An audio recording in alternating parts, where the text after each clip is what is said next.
management of myocardial infarction in primary healthcare facilities. The post-test link has been, the pre-test link has been posted in the chat box. You can use it to attempt your pre-test, and you have to attempt pre and post-test for the receiving a certificate of participation.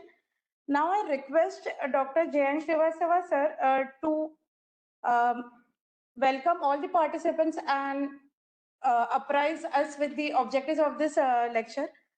Over to you, sir. Thank you, Siddhi. A very good afternoon to all participants. And I can see about 200 plus 210 participants are there online. And at the outset, I welcome Professor Atul Kotwal, Executive Director, NHSRC, under whose leadership this activity we have been undertaking for last 14 months or so. And NHSRC and Delhi Society for Promotion of Rational Use of Drug, headed by Professor Sangeeta Sharma, they are the force behind this initiative. And after completion of 1 year, we thought that let's rehash the things, but the demand has been huge, and informally getting a lot of feedbacks from the states, more so from our primary PHC doctors, CHOs. And in that context only, the topics had been for this year, the topics which have been decided, which are more relevant, and we are trying to touch upon the primary healthcare. And the primary healthcare is not only relevant or important for the CHO, but it is equally important for the people who are working in the private sector, non-government sector, because primary healthcare, whether it is getting provided in the OPD of a small facility or the medium facility, is the first port of call, first point of contact between a service seeker, between a patient and the service provider. And we have been taking a relevant topic, and which is important, and all of us, I mean, when we were practitioners in the field, we are challenged when a case of suspected, somebody coming with the chest pain or retroexternal pain, discomfort, came in, did not know how to go about it, how to handle. And that time, these facilities of the telemedicine or teleconsultation was not there. And the Government of India and the National Health Mission has been, in fact, proactively pushing that there is an initiative known as STEMI initiative, where somebody is having the ST segment elevation, at least the initial thrombolysis and stabilization are undertaken before the patients get transferred.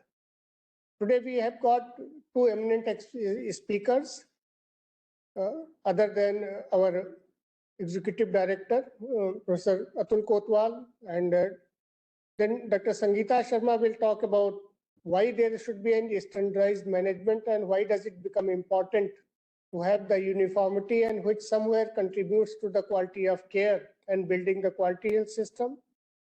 So we have got Dr. Mohit Tiwari, who will be talking about emergency management of suspected MI in the primary healthcare setup, and Dr. V.K. Trehan, who is former Director Professor, Department of Cardiology, G.B. Pant Hospital, and currently he is engaged with them through Maharaja Agrasen Hospital, taking the discussion forward. So without much ado, I would request our chief guest, Professor Atul Kotwal, to address all of you, and then request Dr. Sangeeta Sharma to start with the session. Thank you. Thank you, sir. Dr. Jayan Srivastava, sir, Dr. Sangeeta Sharma, and all the other participants who on this Saturday afternoon have joined us for this continuing series on STGs. And before I say a few words on this, I must commend the Quality and Patient Safety Division of NHSRC under the leadership of Dr. J.N. Srivastava sir to start this series and continue with this and keep on taking the feedback also. And this is in association with the DSPRUD, which is headed by Dr. Sangeeta Sharma. I must commend her and her team also. In fact, she's a one-person team, as I can make out. And and thank you for this collaboration also, Dr. Sangeeta. And I think it's a very good activity and excellent feedback which I have also seen, and we have tried to tweak the presentations and all also as per that. So I will leave the today's topic to the experts, and both the expert Dr. Srivastava sir has already briefed you about, and both are experts in their field, Dr. Mohit as well as Dr. V.K. Trehan. And I will just talk about the importance of this topic as such. The talks will be more on emergency management and pearls of practice. But before we go there, we must talk of being a preventive medicine specialist and epidemiologist. We must talk about the prevention and promotive activities related to this, which even including all the clinicians also must indulge in when they come in contact with the patients, because the public health practitioners, they are when they talk to the community, the uptake is slightly lesser than as compared to when the clinicians talk to the community or the patient or the people who are treating them. By clinicians, I mean the doctors, the nurses, the CHOs, the ANMs, everyone. When you are treating someone, you're providing clinical treatment. So then that's the opportunity which you can avail to talk about the preventive part as such. Talk to them about the types of diets, the healthy diets which they should be eating, what changes they can make in their diet, try to understand what they are consuming and how you can help them in changing their diet as such. Talk to them about the addictions, about the harmful use of alcohol, about use of tobacco, smoking as well as smokeless. Some people say that smokeless probably may not affect me. It's only smoking which may affect. Talk to them about the harmful effects of both kinds of tobacco, even secondary smoke also, if someone else is smoking as such. So utilize the opportunity of this interaction of this. Tell them about risk factors, including these. Beyond these, also dyslipidemia, which is a manifestation as such through the investigation and all. The importance of controlling the preventing diabetes and hypertension, because these are also what I mentioned are risk factors of these, and then diabetes, hypertension along with these become the risk factors for the coronary heart disease.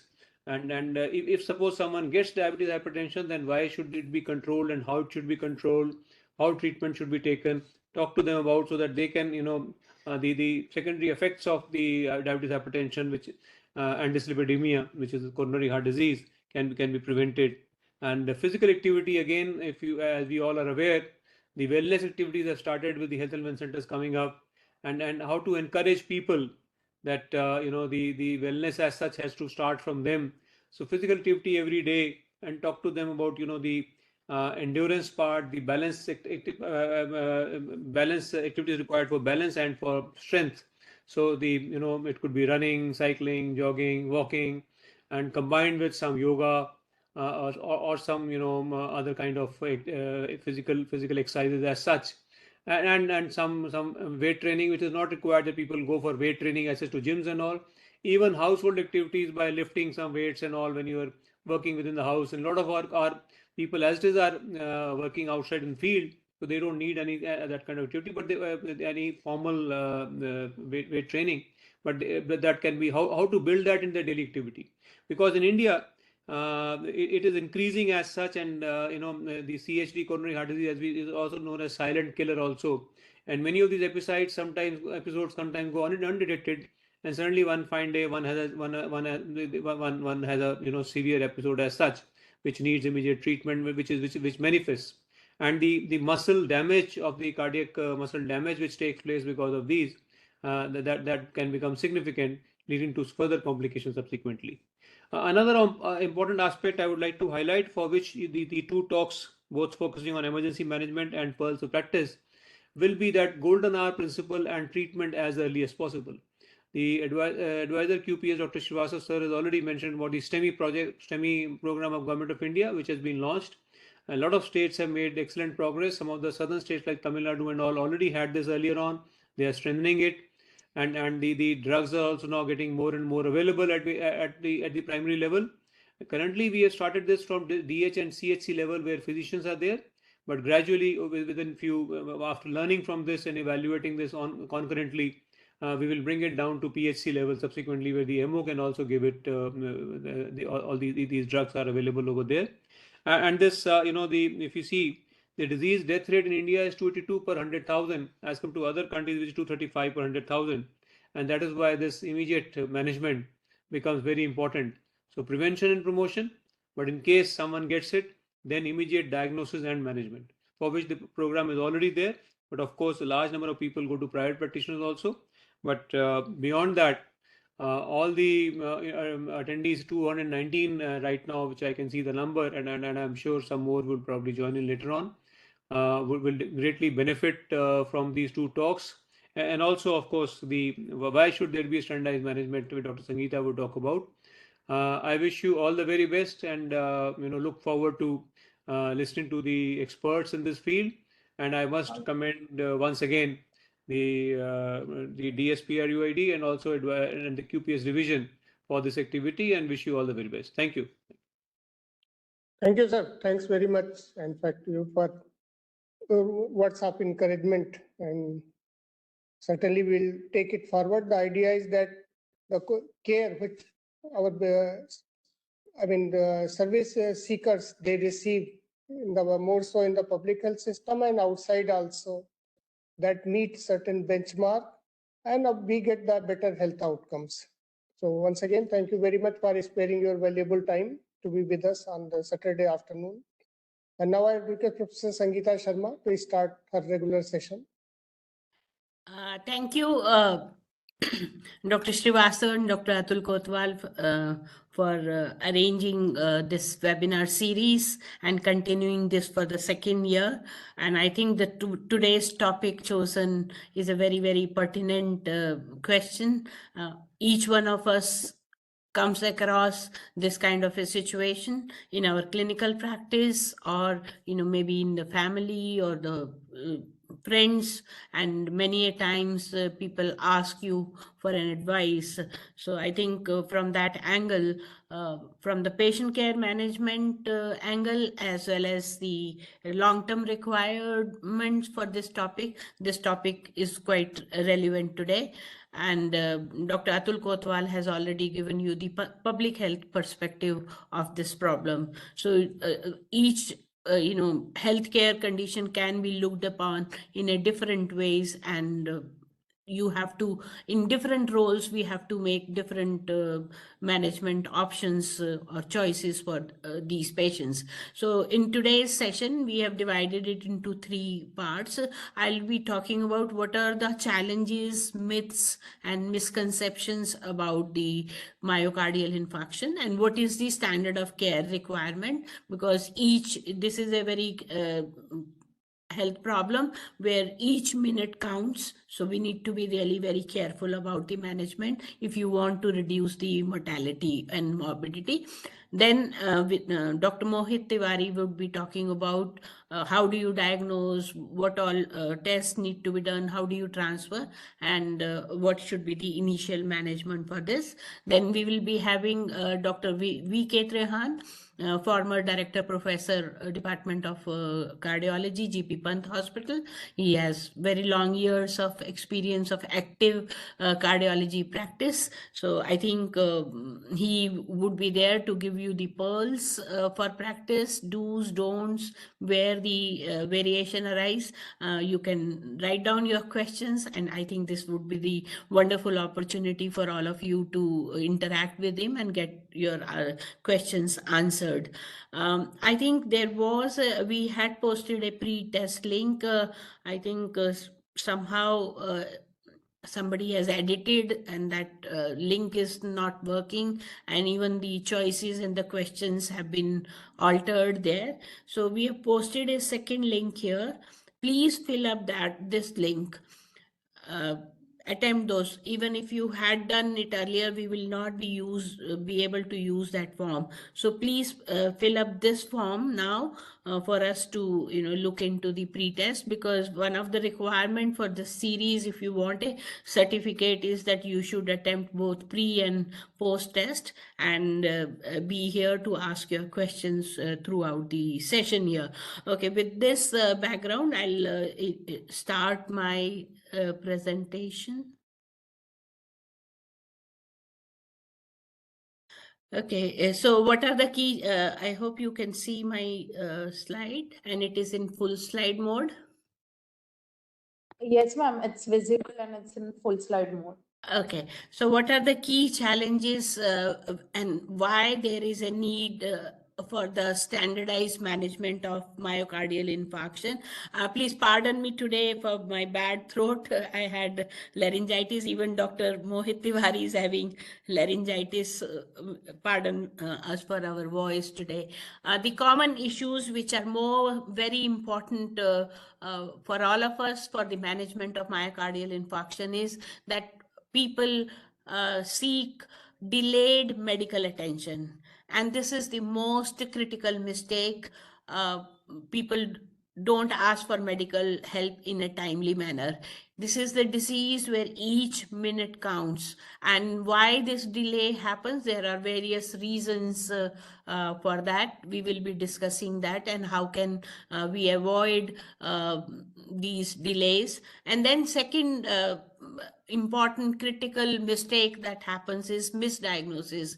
Many people, even in the our medical fraternity, we have the fixed idea that the heart attack would always present in a typical manner, with typical symptoms of chest pain and all that, but it may not happen there. In the early stages, diagnosis can be challenging. The symptoms can be atypical. Many people may describe this pain as acidity pain, or they may think that there is some they have eaten something wrong, or they have a feeling that the wind is blocked inside their chest, or the pain may not be that typical pain. So presentation can be atypical, and especially the older adults and the women may have different presentations. So misdiagnosis is one of the very, very important critical concern. Dr. Tiwari will be telling you the detailed presentation. Then next critical mistake is incomplete assessment. Sometimes we also do not conduct a thorough assessment. A minimum requirement here is that we take 12 lead ECG for the patient for the diagnosis of myocardial infarction, and cardiac biomarker test such as troponin, D-dimer. These can be done for the assessment of these patients. Then inadequate pain management. The patient is having severe cruciating pain and is causing discomfort, a lot of discomfort to the patient. If that is not managed properly, it increases stress on the heart, and it can exacerbate the myocardial infarction. Then the definitive treatment of myocardial infarction is administration of reperfusion therapy. This can be achieved by either giving a fibrinolytic therapy, which dissolves the fibrin and opens the vessels, or you open this through primary percutaneous coronary intervention. So if this treatment is not given in a timely manner, it can cause damage to the heart muscle, and morbidity increases. And of course, incomplete risk factor assessment.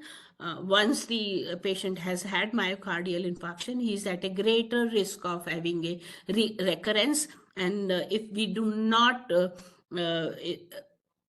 if we do not take care of these risk factors, it can cause recurrent heart attacks. I saw somebody writing that this is a post-test link. Yes, this link is for the named as post-test. You can attempt it. I will, change it later. You can attempt this post-test. Okay, then another very pressing issue in the management of MI is because these patients need to be transported to the right place in a timely manner. First hour, golden hour, is very, very important for survival and reducing the damage to the myocardial muscles. But this happens because of lack of coordination between primary care providers and emergency medical services providers, and further when the patient lands up at a tertiary care level or where these interventions can be performed, delay by the specialist, these can be very critical for the patient. Now, looking at the emergency response, this is also a very much concern, both in terms of the response time and the quality of the emergency medical services. Many times people think that when they present with the symptoms, many times they use their own car for transfer to the hospital, or they may just choose a patient transport ambulance or a BLS, basic life support ambulance. But here, for a cardiac patient, you need advanced cardiac ACLS life support ambulance, and because the quality of the manpower who is manning this ambulance is also important, because on your way to the hospital, these patients may suffer from some complication, arrest may be there, or some fibrillation, arrhythmia would be there. So all those things need to be managed properly during the so quality of the EMS services is also important. Once the patient reaches the hospital, adequate treatment is given, but sometimes patients are discharged prematurely without adequate stabilization and education about the self-care. There are a lot of medications which are required for secondary and long-term prevention of myocardial infarction, and if the patient is not very well informed about this self-care and the medication they need to be taking at home, it can also again complicate, and patient may have to come up again with the recurrent attack of this.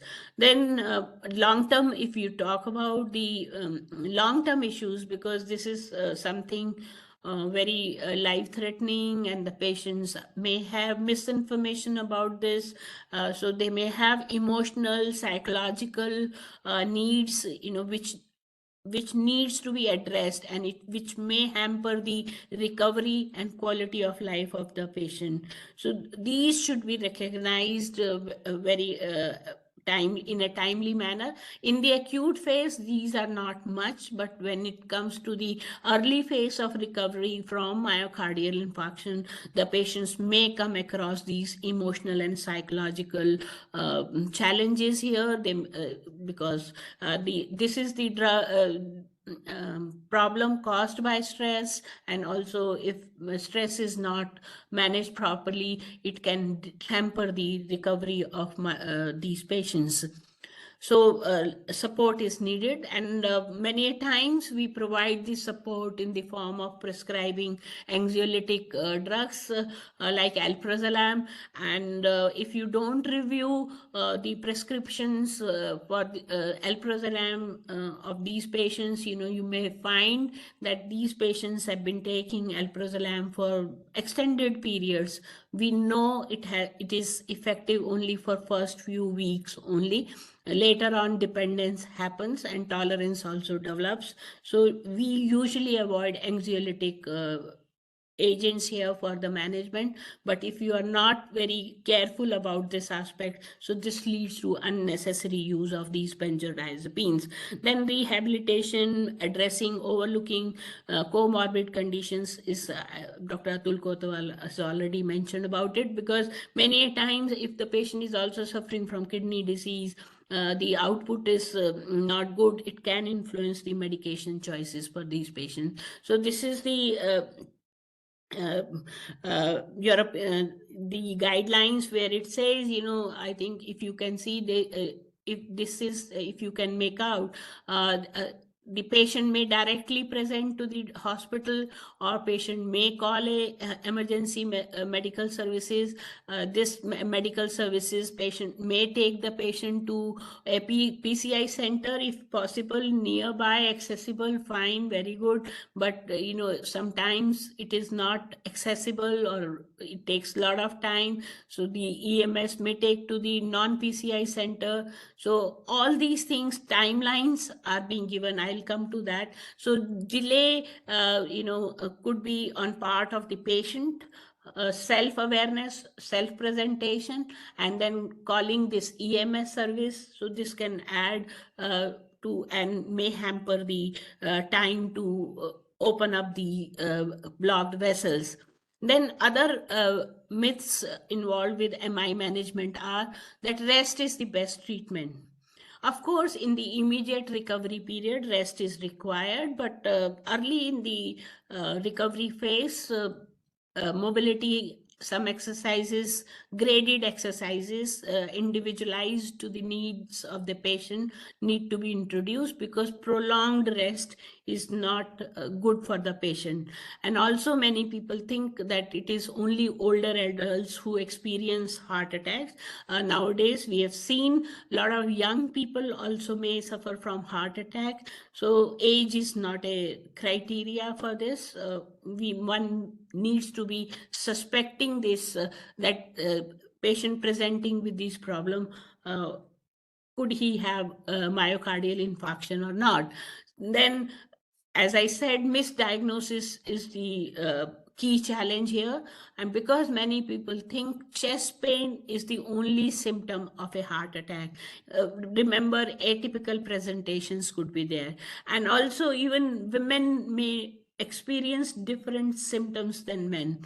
And then many people think it is heart attack only if it is a very severe excruciating pain. The pain could be very much varied here.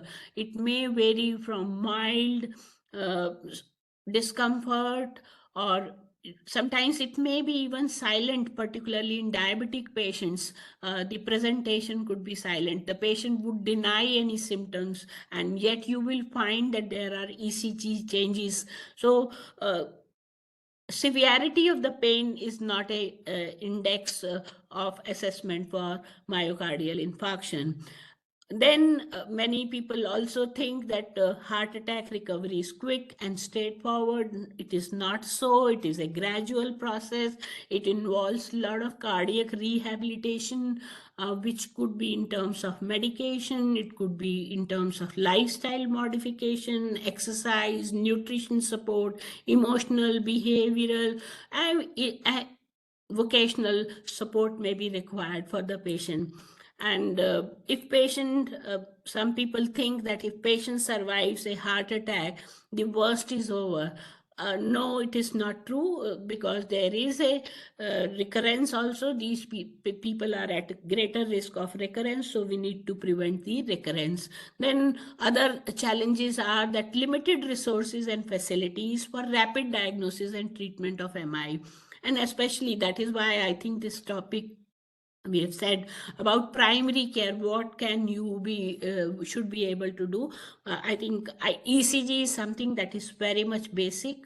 We can perform. This facility is available at all centers. 12 lead ECG is a basic minimum, and then it can, depending on the level of the we can look at the imaging tools, cardiac catheterization. But for all of these, we need a trained staff. Even for basic ECG, we should know how to read the ECG, interpret this ECG. So I think you'll have an opportunity to discuss that. He has some ECGs to share with you, so that a diagnosis can be made at a primary care level. And of course, all people, right from the primary care to tertiary care, need training and expertise for recognizing the signs and symptoms. So standard of care, immediate involves that first, that prompt recognition of symptoms is very, very important. Then calling immediate emergency medical services activation. Many a times patient may delay this, thinking that it will wane on its own, it will settle down on its own. Maybe it is trivial for them, or maybe it is, if it is happening very frequently, they may mix it up with the acidity ho gaya hai, indigestion ho gaya. So delay is on account of recognition of symptoms, and as soon as symptoms are recognized, immediately emergency medical services should be called immediately. And here I mean for rapid transport to the hospital with cardiac care facilities. ACLS should be called instead of the private vehicle or BLS. We lost many years ago, one of our clinician colleague, we lost him. He suffered from MI, he was at home, but he also made this mistake of choosing to go to a hospital in his own car. He did not call ACLS because thinking that calling an ambulance will take time. इतनी देर में तो मैं खुद drive करके चला जाऊंगा. But in that process, in between, he had an arrest and there was no one to revive him during transport to the hospital. So EMS service is very important. If you are in a primary care service, you should have numbers and the access to this ACLS service, and see to it that they are available immediately. Then early diagnosis and assessment. Once the patient reaches the hospital, there should be protocols for rapid assessment. How will they make the diagnosis? What all investigations would be needed? Who all will be called for? Expert will be called, and blood test, which biomarkers will be sent for testing. So for confirmation of the diagnosis and to assess the extent of damage to the myocardial muscle. Then because the definitive treatment, as I said, we need to restore the blood flow to the affected part. And this is the cornerstone of the treatment. So this can be achieved by two ways, by medical management and by the surgical process here. Medical is fibrinolytic therapy. You can use thrombolytic agents like streptokinase, altiplase. Nowadays, we have a lot of thrombolytic agents available. I'll be discussing about this. So fibrinolytic therapy, which dissolves the clot here, so opens the vessels. Or you can also open this vessel mechanically by primary percutaneous coronary intervention, PCI. So this is a preferred reperfusion strategy, but the time is a critical window here. If you can perform this in a timely manner, usually within 90 minutes of first medical contact. So that's how the timing is done. 90 minutes, that is the time frame for doing successful PCI management here. You can look upon fibrinolytic therapy in situations where immediate access to a cath lab is not there, or there are contraindications to PCI intervention here. Maybe people of advanced age who are frail, who are suffering from severe CKD, chronic kidney disease, diabetes, or had a prior heart failure or revascularization done, cancer and all that. These may be contraindications to PCI. So in those cases, fibrinolytic therapy can be given. Now, one of the very important concerns is that the patients, these are the choices of treatment that you have, medical management and the surgical management. Each one of them has its own benefits and harms or risks to the patient. Okay.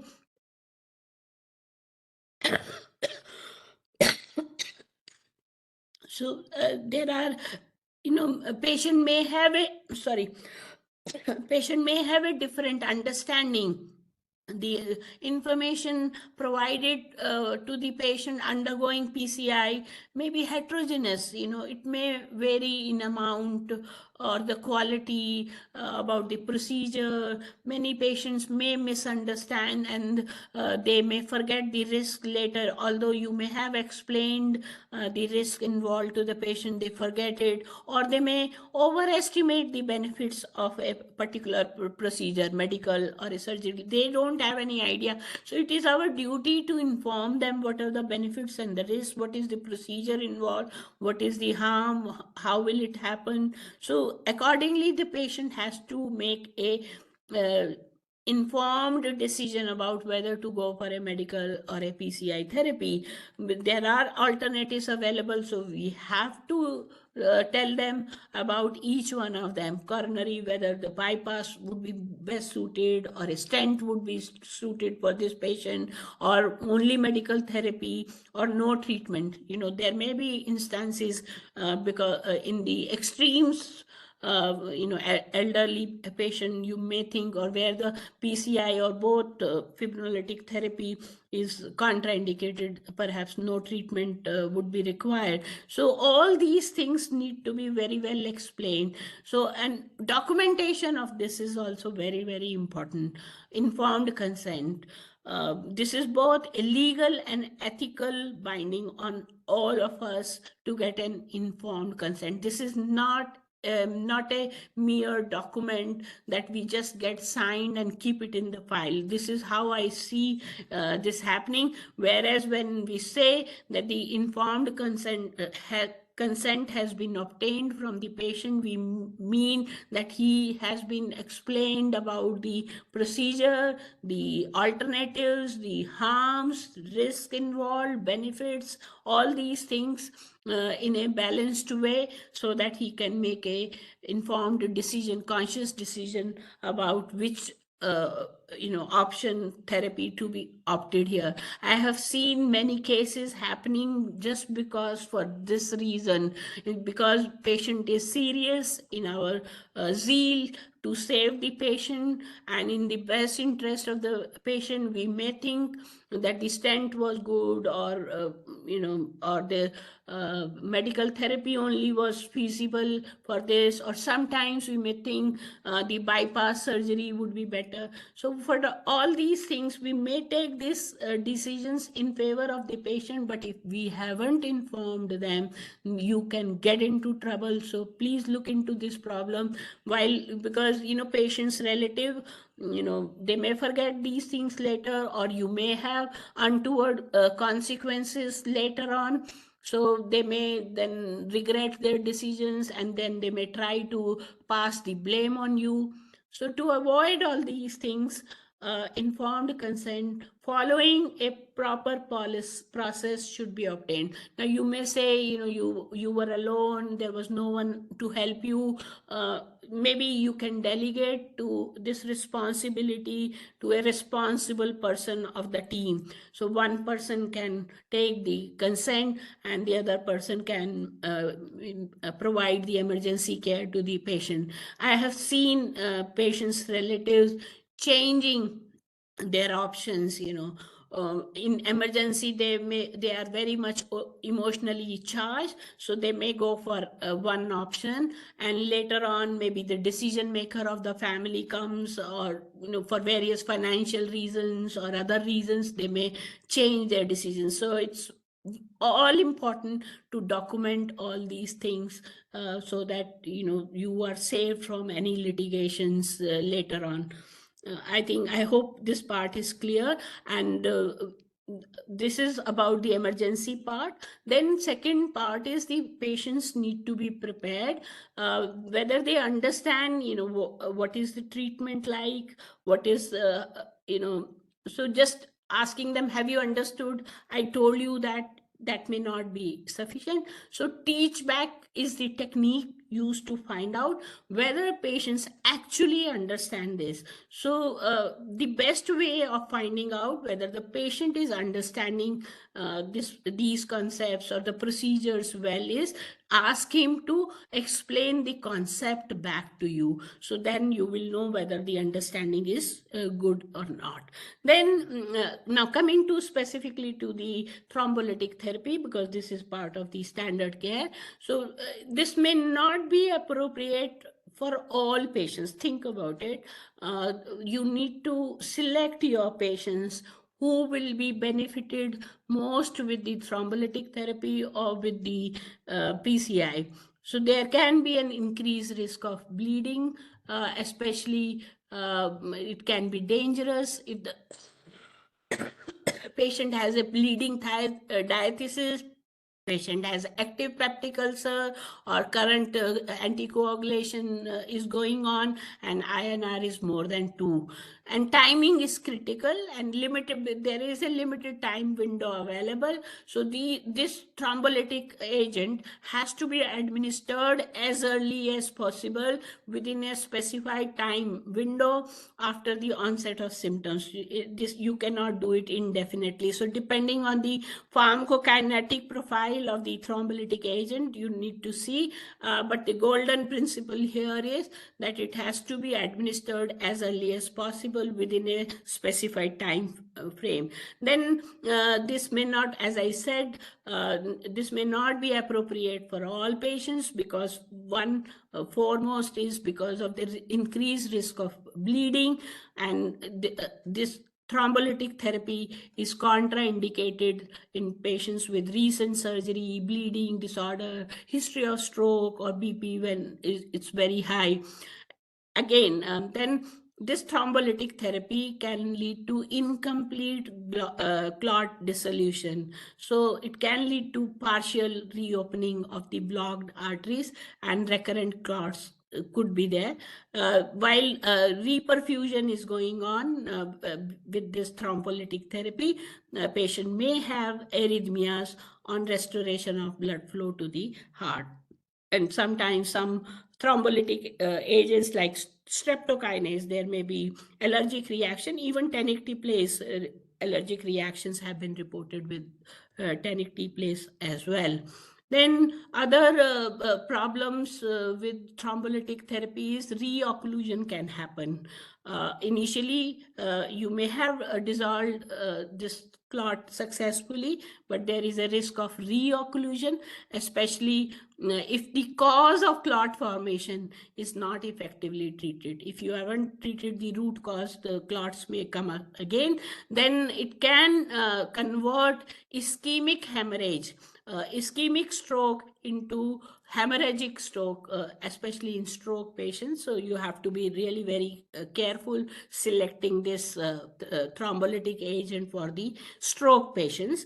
Intracranial hemorrhage may happen, and it can lead to severe neurological deficits. It needs patient monitoring. These drugs, because of the bleeding risk, because of the hemorrhagic potential, and because of the arrhythmia causing potential, these patients need to be monitored while giving thrombolytic agents. These are not like any other drugs which can be given. So a lot of close monitoring is required.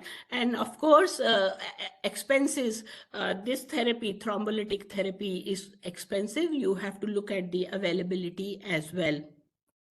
Now, when it comes to making a choice, there are several thrombolytic agents available, and the cost variance is also very huge. Streptokinase, which is available for rupees 1,000, and tenecteplase, which is available around, the cost is around 35,000, or maybe cost has come down over a period from 50,000 to 36 or 38,000. So this is the price range of these drugs which can be used for dissolving the clot. Now, how do you make that decision whether you will go for a streptokinase or for a tenecteplase?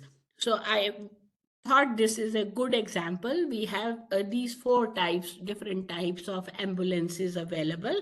Now, how do you make a choice? How do you choose? What criteria do you use so that you get value for money in healthcare? Because we all know that all of us are working with in a resource constrained setting. We don't have unlimited resources, and especially those of us who are working in the public sector, the supplies may not be appropriate as per, even in private patients, because this is a life threatening illness. Patient may is ready to spend money, but actually the billing also matters to them. Nobody can afford that. So how do you make that choices, whether you will go for this? I think this one the best one, Mercedes ACLS, and then you have this ambulance here, then you have this scooter, which acts as a both ambulance as well as the doctor also is available here, or maybe you're a the doctor is available on telemedicine portal, or you would go for a cycle. Can you write in the chat box? How would you make a choice?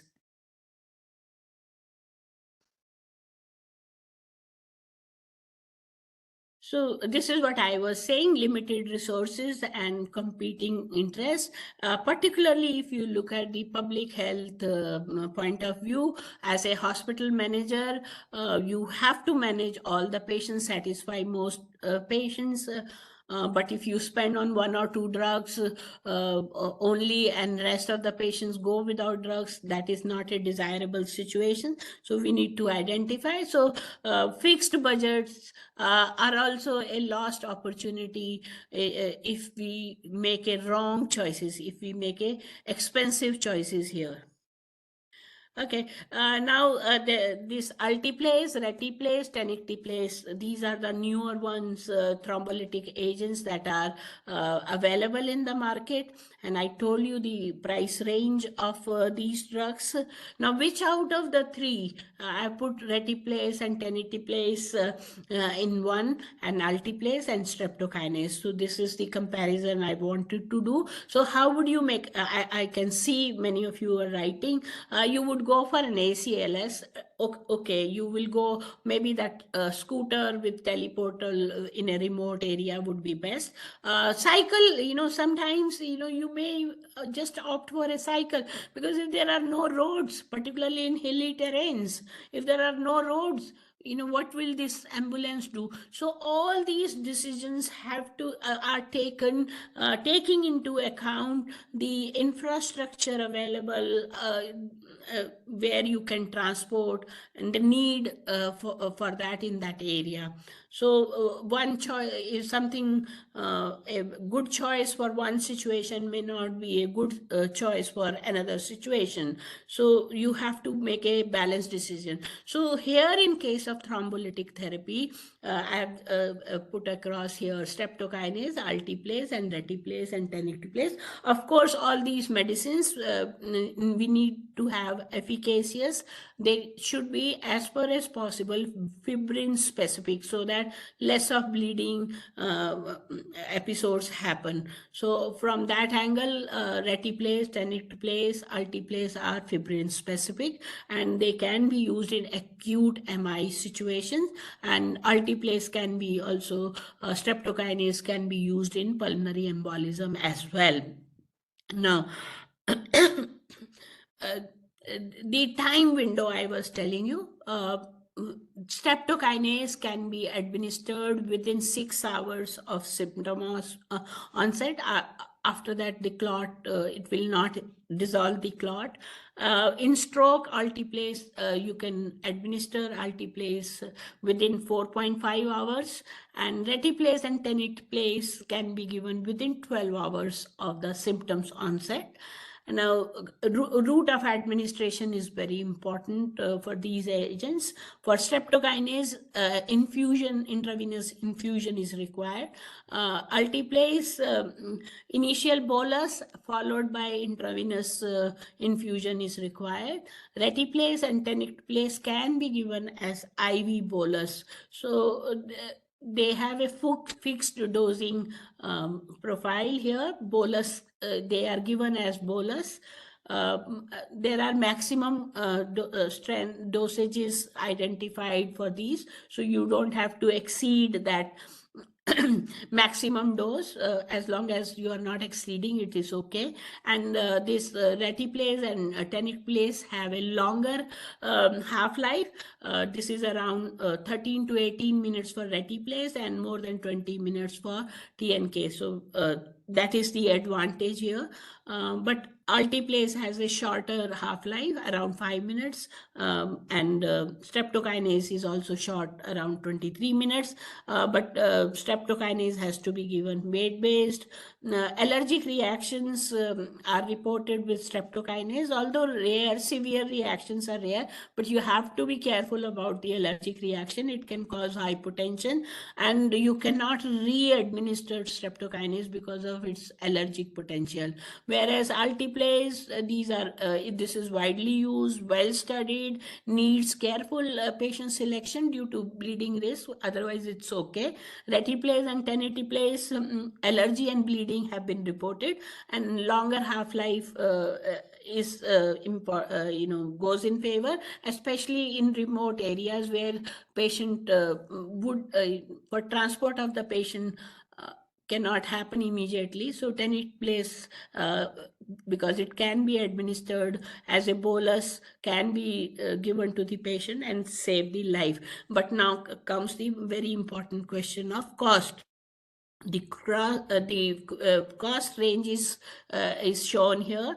Streptokinase is just 1,000 rupees a vial now, although there may be but this is the average, and altiplase costs around 24,000 for one dose. So you have to really think about this and make a choice in which setting, which choice would be better.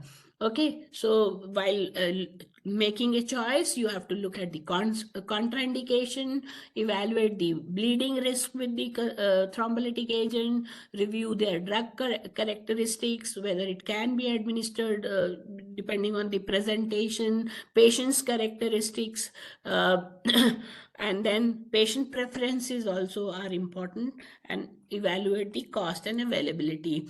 Now I have an example here. Usual care earlier, before this thrombolytic therapy was available, heparin was the usual care. So at that time, this study was done in Australia to look at the economic analysis of thrombolytics in acute myocardial infarction. And according to them, $3.5 million were needed to treat 1,000 cases. And out of that, 120 people died because of the usual care. Then came the streptokinase. Now, with additional expenditure of 0.2 million for treating 1,000 cases, they saved 30 more lives here. So only 90 people died here. Then came these activators, these newer ones, but they needed extra expenditure of nearly $2 million. That is 5.5 million for treating 1,000 cases, and they could save another 80 lives here. Now, if you are given this economic analysis, which one will you go for? Which one will you go for? It looks, this one looks the best, but look at the cost and look at the number of patients you've been able to treat with the same amount of money. So many people ask me this question, because for an individual patient, the choice is, if you have to make, if they are able to afford, the best tenecplase or altiplase would be best for them. For in a public health setting, they ask this question: why have you kept streptokinase and why not tenecplase? Agreed, but then you have to look at the number of patients that you will be able to treat with streptokinase vis-a-vis you are able to treat with the these TPAs. Okay, so keep that in mind. Acute MI Yes, this is a setting where cost may not be the sole factor, but definitely you look at the efficacy, safety, cost, and suitability of the agent, make a choice here. So that is why, when we were choosing for our guidelines, we had a lot of discussion on this, what should be the first choice thrombolytic agent here. So looking at this public health point of view, management point of view, that we want to treat more and more patients with the available resources with us. So perhaps streptokinase remained on the top, but we, depending on the context, depending on the setup, we said, okay, altiplase and tenetplase are other choices that you can keep in the order of preference here. So that is one part. Then second is that because there is a administration protocol involved with each of these thrombolytic agents, so STG, the standard treatment guidelines, they provide the definitive directions. Many times confused between bolus, slow injection, infusion. So here categorically, if you look at, the dose is given on milligram per kg body weight, maximum is given, and over a period, definite period, not that slow infusion or bolus. This bolus may mean within 5 seconds to 15 seconds that you have to administer that. So all those definitive directions are given in the standard treatment guideline. Similarly, the another advantage of standard treatment guideline is that it prioritizes the treatment. For example, if the patient is in shock, this following treatment was offered immediately. I think you will all agree the treatment offered here is okay as per the standard of care. But what was missing here was the prioritization of the treatment. Oxygen support is the first and foremost thing that we need to restore. So that was missing here. So standard treatment guideline would offer you that advantage. So here in case of myocardial infarction, so there are timelines given now that what all activities should be done. For early recognition and EMS activation, it should be done immediate without any delay. Then immediate assessment and stabilization should be done on hospital arrival. You cannot, these patients need to be seen on priority. There need to be protocols in place to see these patients on priority. The 12 lead ECG should be done within 10 minutes of arrival. Similarly, aspirin, if there is any delay, there is another standard of care defined that aspirin, 1 tablet of aspirin should be given within 30 minutes of arrival admission in the hospital. So that's one of the yardstick. Then fibrinolysis or PCI should be done within 30 minutes of hospital arrival. And within PCI should be 90 minutes of arrival in the hospital. Then secondary prevention, we need to talk about the post-MI care. I will not take time here. And then this cardiac rehabilitation is very, very important. We forget about this once the patient is treated, he's happy, he goes back, and then he comes back with various problems. So these patients need supervised exercise training, counseling, nutritional counseling is required, risk factor management is required. So there are many questions from the patient. They want to return to work. What all daily activities can they do? Can they not do? And how often they should be seen in follow-up care? The immediate treatment, while it is given in cardiac facilities, but follow-up can be done at a primary care or a secondary care level. So, but that will be meaningful if we know what all to look for and how often to monitor these patients. So the standard of care should be followed. Standard treatment guidelines provide you with the immediate management, the time-wise that you need to follow these timelines. and what all pharmacological treatment or options do you have, what are the harms and benefits, and how do you assess response to therapy. And the patient education is a very, very important factor here. They need to be explained, as I told you earlier. So ultimately, we can close all these gaps, the challenges, misconceptions, myths that we come across by following the standard treatment guidelines. This will help us in reducing the practice variation. This is the best treatment recommended by the experts in the field, and you can use this as a quality improvement initiative. You can see whether the patients are being immediately referred or not in a timely manner, whether they are getting aspirin in a timely manner or not. And of course, it will help in educating, upgrading the skills of people. When you are referring, where should you be referring, how that referral note should be there, because many a times there are issues with the referral also if we are not following the proper process of referral. So all these things help in standardizing. So I think I'll stop here. I exceeded a little bit of my time. Is Dr. Mohit there on? Yes, ma'am, Dr. Mohit. Sorry, maybe, okay. You can introduce. Yes, ma'am. Thank you, ma'am, for the detailed session. Now I request Dr. Mohit, sir, to brief us about the emergency management of myocardial infarction in primary healthcare facilities. Dr. Mohit is consultant at Department of Cardiology, Fortis Hospital, Shalimar Bagh, Delhi.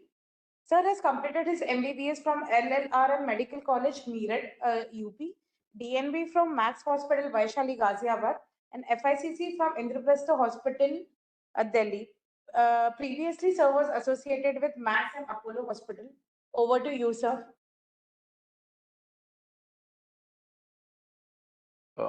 Thank you. Thank you, Sangeeta ma'am. Thank you, organizer, for inviting me. Sharing my slides.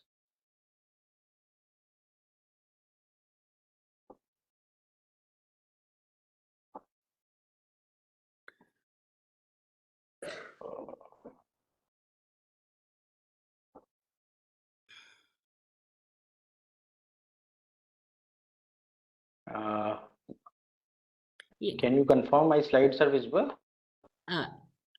It is, yeah, it is visible. Yes. Can I start with your permission? Yeah, sure. Please. Thank you, friends, and good afternoon, all. And first of all, I am Dr. Mohit Tiwari, working as a consultant in Department of Cardiology in Fortis Hospital, Shalimar Bagh. And today's topic of my presentation is emergency management of MI patients in primary healthcare settings. I am audible, I think. Yes, you are audible. You can carry on. Yes, thank you. If there is any question in between, you can type in the chat box. Let's start my presentation without wasting much time. As you all know, the coronary artery disease or ischemic heart disease is the leading cause of death in worldwide. And as the slide suggests, there was 6.8 million cases in the 2000, and then now in 2019 it increased to 8.9 million, which was highest among the disease like stroke, COPD, COVID. Even COVID, you have seen even in COVID. And so it is a very deadly disease, so everyone should have knowledge about the subject. When a chest pain patient came to your PHC, CHC or district hospital, what you suspect? There is a huge list of differential diagnosis of chest pain, and the cardiac, there are different system involved. You can think about chest pain may be cardiac origin, that is the cause may be acute coronary syndrome, stable angina, aortic dissection, valvular stenosis, pericarditis. Pulmonary causes are pneumonia, pleural effusion, pneumothorax. GI causes are cholangitis, GERD, peptic ulcer disease. Musculoskeletal causes are osteochondritis, and psychogenic causes are panic disorder, anxiety disorder. Neurogenic causes may be the herpes zoster. The what question you ask from your patient when they came with chest pain? Uh, when typical chest pain you are suspecting, you should ask regarding the location of the chest pain, whether it is sternal, retrosternal, in epigastrium, and you should ask about where is the pain and the intensity. Next question you should ask about intensity of the pain from the grade 1 to 10. Then quality of the pain. What is the quality? It is sharp, pressure aching, dull aching pain, and then you can ask about the aggravating factor or relieving factor. Onset about the pain. It is acute onset or it's chronic, prolonged history of there, and duration of the chest pain. That duration is more than 30 minutes or less. And then you should see about the parameter like patient is stable or not.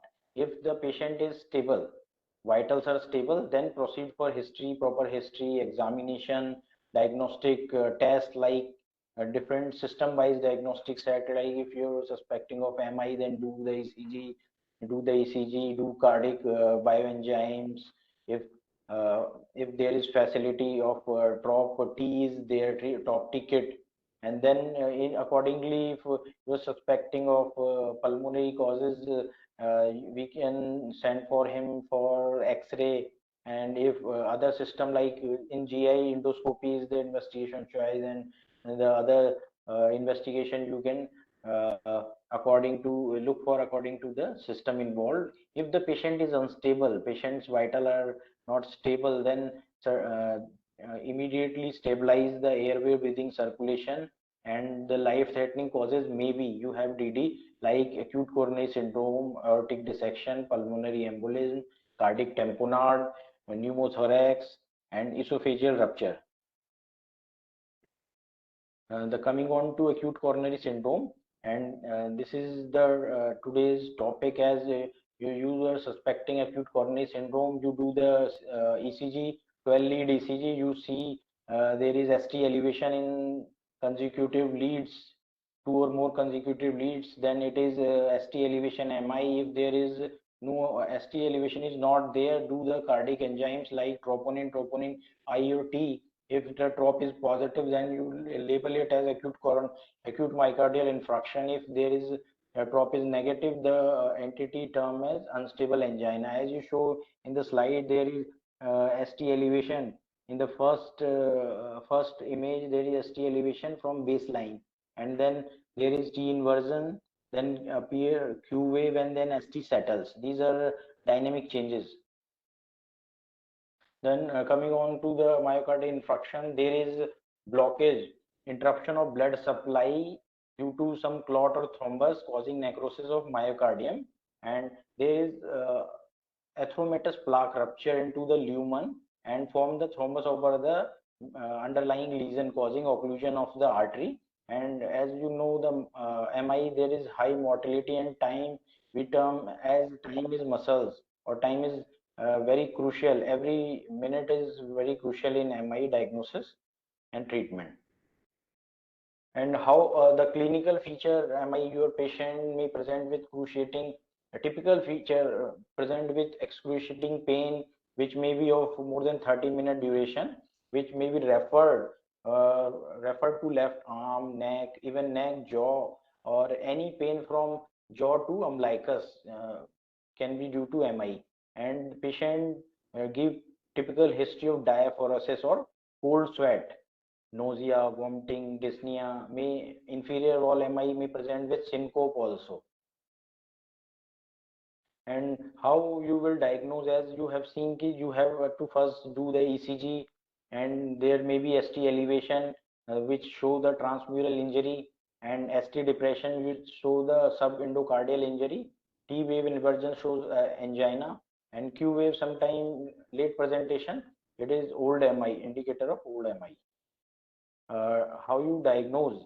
The protocol is simple. The first take history, whether patient has smoker or not, past history of smoking, diabetes, hypertension, dyslipidemia, family history. These are high risk patients presented with chest pain, sweating, and then these are high risk patients. You do the ECG, you show ST elevation or depression, then go for cardiac enzyme, TROP-I or TROP-T, then which is positive, very sensitive test. You have diagnosed the case, and how you manage the case. And first of all, start the monitoring of the patient. If you have pulse oximeter or cardiac monitor, uh, uh, please apply that and start oxygen, start IV access, start IV fluid, do the cardiac enzyme. It is positive, and immediately start the loading. What is the loading dose of aspirin or Disprin? Anyone?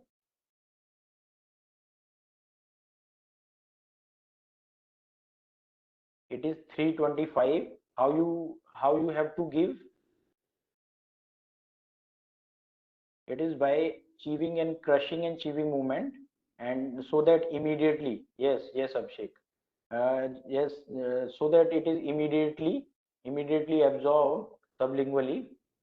As ecosprin is, yes, ecosprin is entry coating, so avoid that in the emergency situation. Just use chewing and crushing and chewing action under the teeth, and then you give the clopidogrel. The loading dose is 300, and if patient is for PCI, it is 600. Okay, and third thing, you will give statin. If atorvastatin, you can give 80 milligram, or rosuvastatin, equivalent dose is 40 milligram. If there is pain, you can use nitrate, which is avoided in inferior wall MI, and other agents are trimetazidine, ranolazine, other. And for and if there is MSS, start antiemetic, anxiolytic, you can give Alprex also. And now for definitive therapy, there is thrombolytic agent or reperfusion therapy. And along with loading, you have to give also heparin, 5,000 heparin IV. Then final reperfusion therapy, you have to decide whether you have to go send the patient for primary angioplasty, which is the best treatment nowadays, or thrombolize the patient. As in primary health settings, there is resource constraint. You don't have all these facility, and this is, as time is muscles, there is a lot of delay from the patient side, from the system side, like patient and this is the cause of delay. There is lack of awareness of symptom among the society. Sometimes the relative or patient attribute the symptom to GI causes ki gas ban rahi hai, it is not the not MI, it is not very serious, I should take Prantoside and it will relieve. Self awareness of the medication is, and the family member also not very serious about the serious gravity of the situation, and silent MI may be there, as in diabetic patient. Delay for call, wait, and delay for emergency ambulance transportation. During the, you will call the ambulance, it will came in 10-15 minutes. Inaccessibility of the 24/7 remote area medical services, poor teleconsultation, delay in hospital or ambulance system, not properly trained staff of the cardiac emergencies, transportation issue, or PCI not available.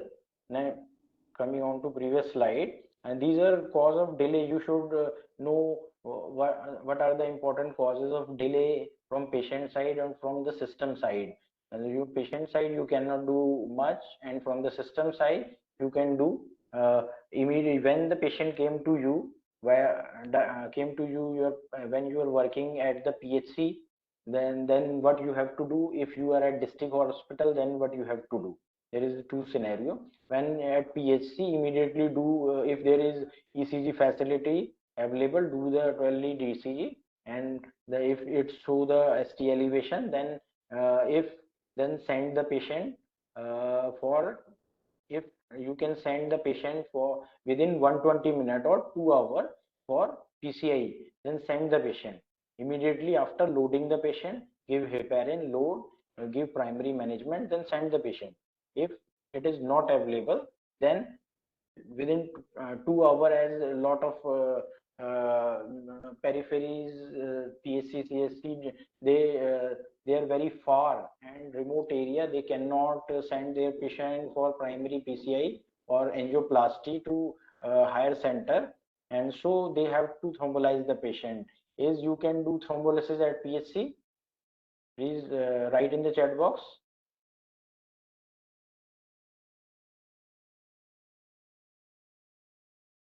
No, I think no, you don't have thrombolytic agent or facility to deal with complication.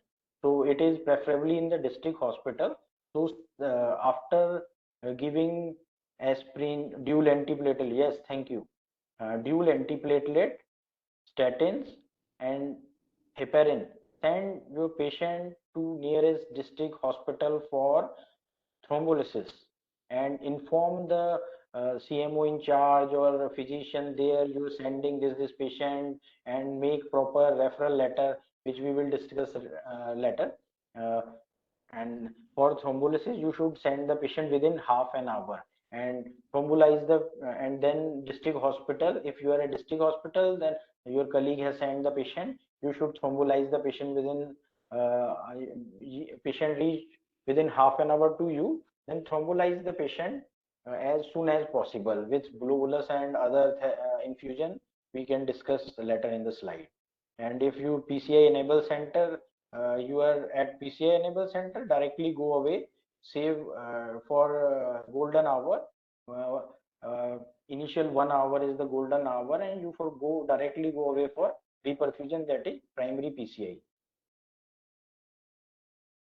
This we have discussed, and this is the TRI's proposed plan. What of the STEMI patient in rural and urban area. And when the STEMI patient, you have diagnosed the patient STEMI patient, if you are sitting in the big cities like where PCI enabled center is there, directly send them to PCI enabled center. If you are in small town,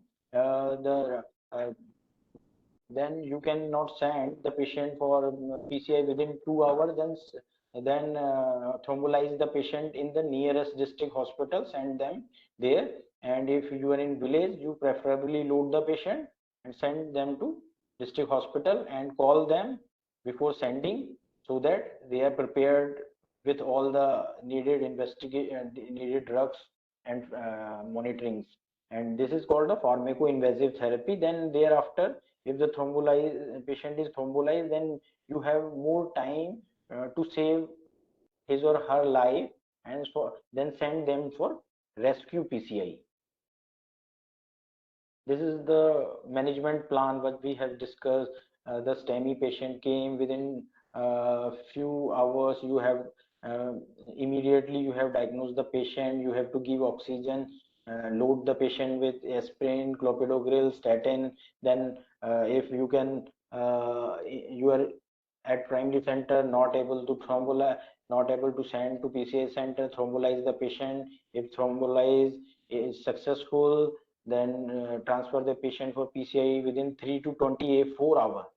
If it is unsuccessful, patient is not symptoms not relieved, it is he is in shock, immediately sending the patient for PCI. And what the American Heart Association guidelines says, they say what we have discussed. You can give antiplatelet therapy like aspirin before the primary PCI, or at primary health care center you can give aspirin, disprin tablet and it is equally effective when given within time. And then give P2Y12 inhibitors like clopidogrel, prasugrel, ticagrelor. They also load with second antiplatelet drug. And third is statin. You can give statin. Next recommendation is key recommendation regarding anticoagulant. Unfractionated heparin is recommended and administered either in the pre-hospital or hospital setting.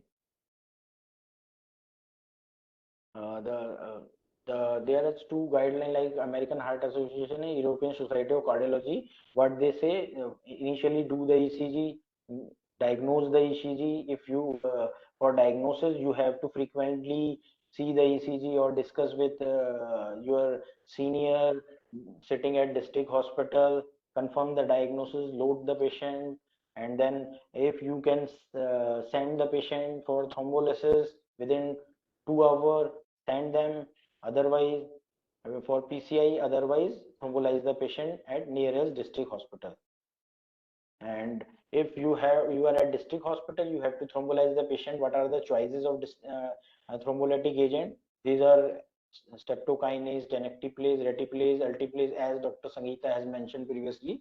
The streptokinase is easily, freely available and low cost. It is cost effective, and the dose is 1.6 million unit given over half an hour to 1 hour, and as an infusion.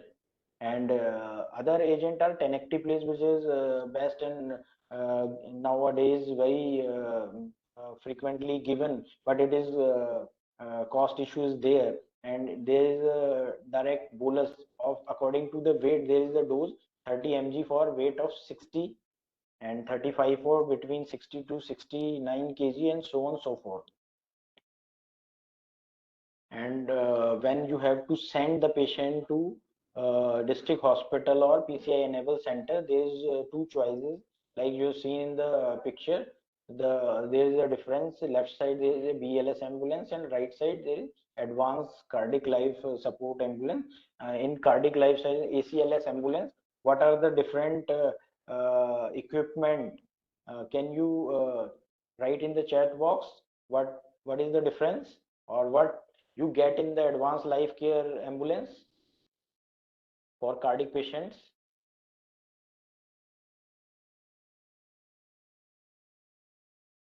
Yes, defibrillator, which is also available in BLS. Cardiac monitor, yes. Yes, defib. Infusion pump, yes. Yes, monitor. Ventilator, yes. Thank you. These are yes, everybody has right correct option, and yes, there is trained staff and doctor maybe accompanies these patients. And next is, yes, you have to send them in the cardiac ambulance, not by their own vehicle or BLS. Yes. This is the referral form by WHO when you have to send the patient from PHC, CSC to your district hospital or tertiary care hospital. Sorry. What you have to write, where you want to refer the patient, and from where you are referring the patient, detail of the patient, diagnosis of the patient. If you are not sure about the diagnosis, or it is STEMI, unstable angina, and STMI, you can write query in front of your diagnosis, and what treatment you have given to the patient. You can have to write what treatment given and reason for refer. You are referring for thrombolysis or you are referring for angioplasty. You have to write clearly and write sign, and then you the sign below, and send them a call along with your staff, or some doctor can accompany this serious patient. And now some spot diagnosis. What is the diagnosis of the ECG? You can write in the chat box. Or finding, if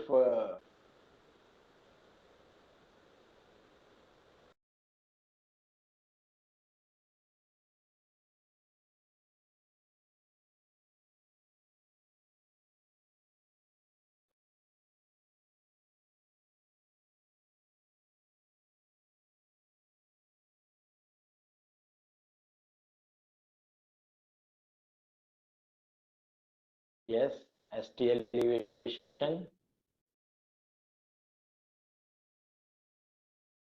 ST elevation, ST elevation.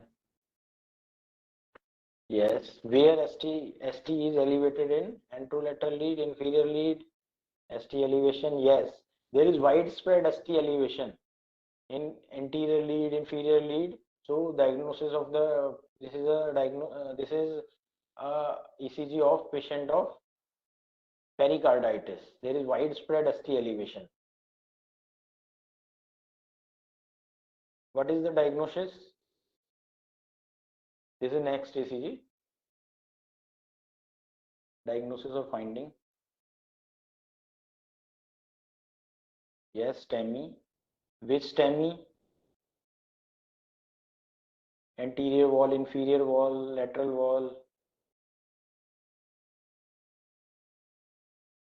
Yes, there is ST elevation in lead 2, 3, AVF. These are consecutive lead of inferior wall MI, and yes, inferior wall MI. Yes, yes, Abhishek. Now, what is the finding and diagnosis?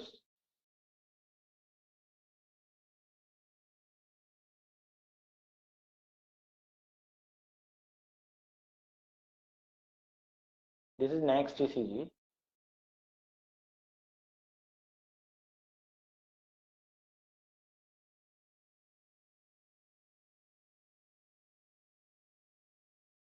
There is ST elevation in lead V2 to V4. These are leads belongs to anterior wall. Anterior wall, no, not inferior. Anterior wall. It is anterior wall MI. There is ST elevation, baseline ST elevation in lead 2, 3 and lead V2, V3, V4.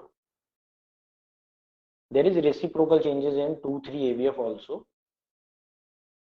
What is this is the ECG of a 35-year-old male patient with chest pain, sweating. There is, you have done ECG, you have done top I, which is positive. What is the diagnosis?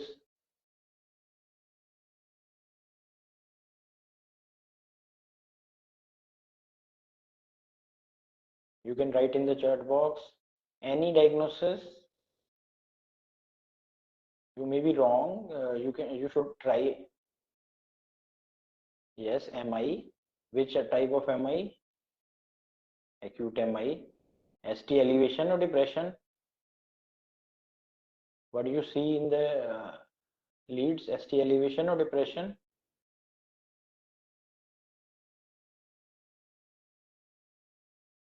In lead 2, 3 AVF, lead V3, V4, V5, there is ST depression. Yes, Arun, yes, ST depression. ST depression, yes. So this is ST NSTMI. Yes, this is NSTMI. Yes, sir. Sorry. Yes. What is the diagnosis?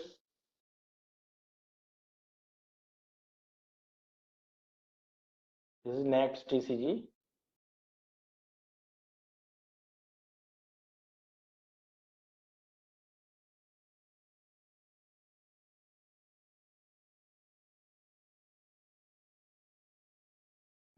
This is absolutely normal ECG. There is no abnormality. So you have to start seeing the ECG, which is normal, which is abnormal. Yes, this is normal ECG.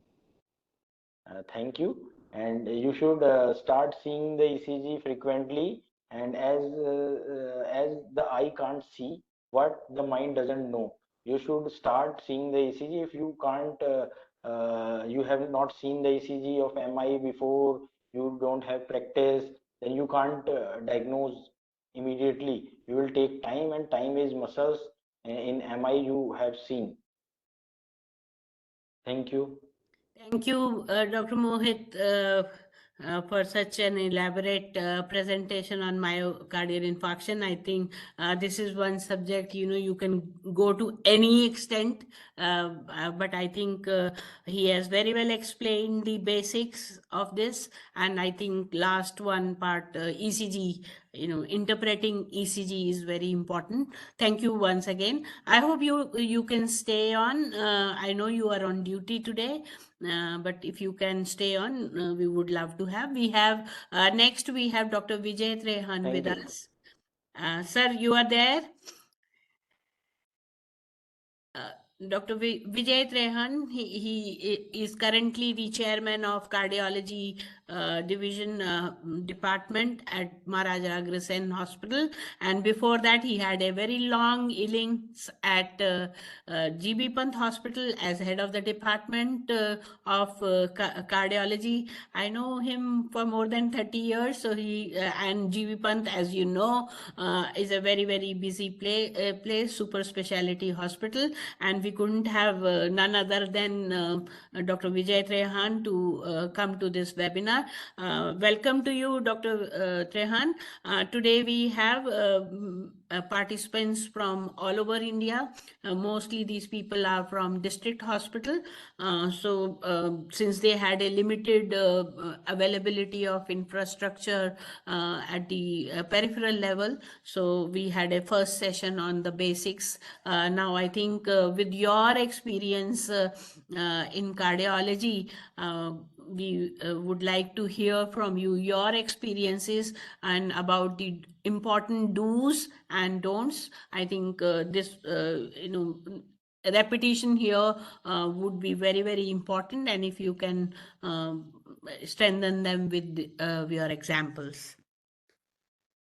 Yes, I know people are from all over India and from all levels of healthcare. Maybe some of these specialists are also here. So over to you, Dr. Trehan. Are you there? Dr. Trehan? I see you. You are there. You have logged in. Just a minute. Let me call him.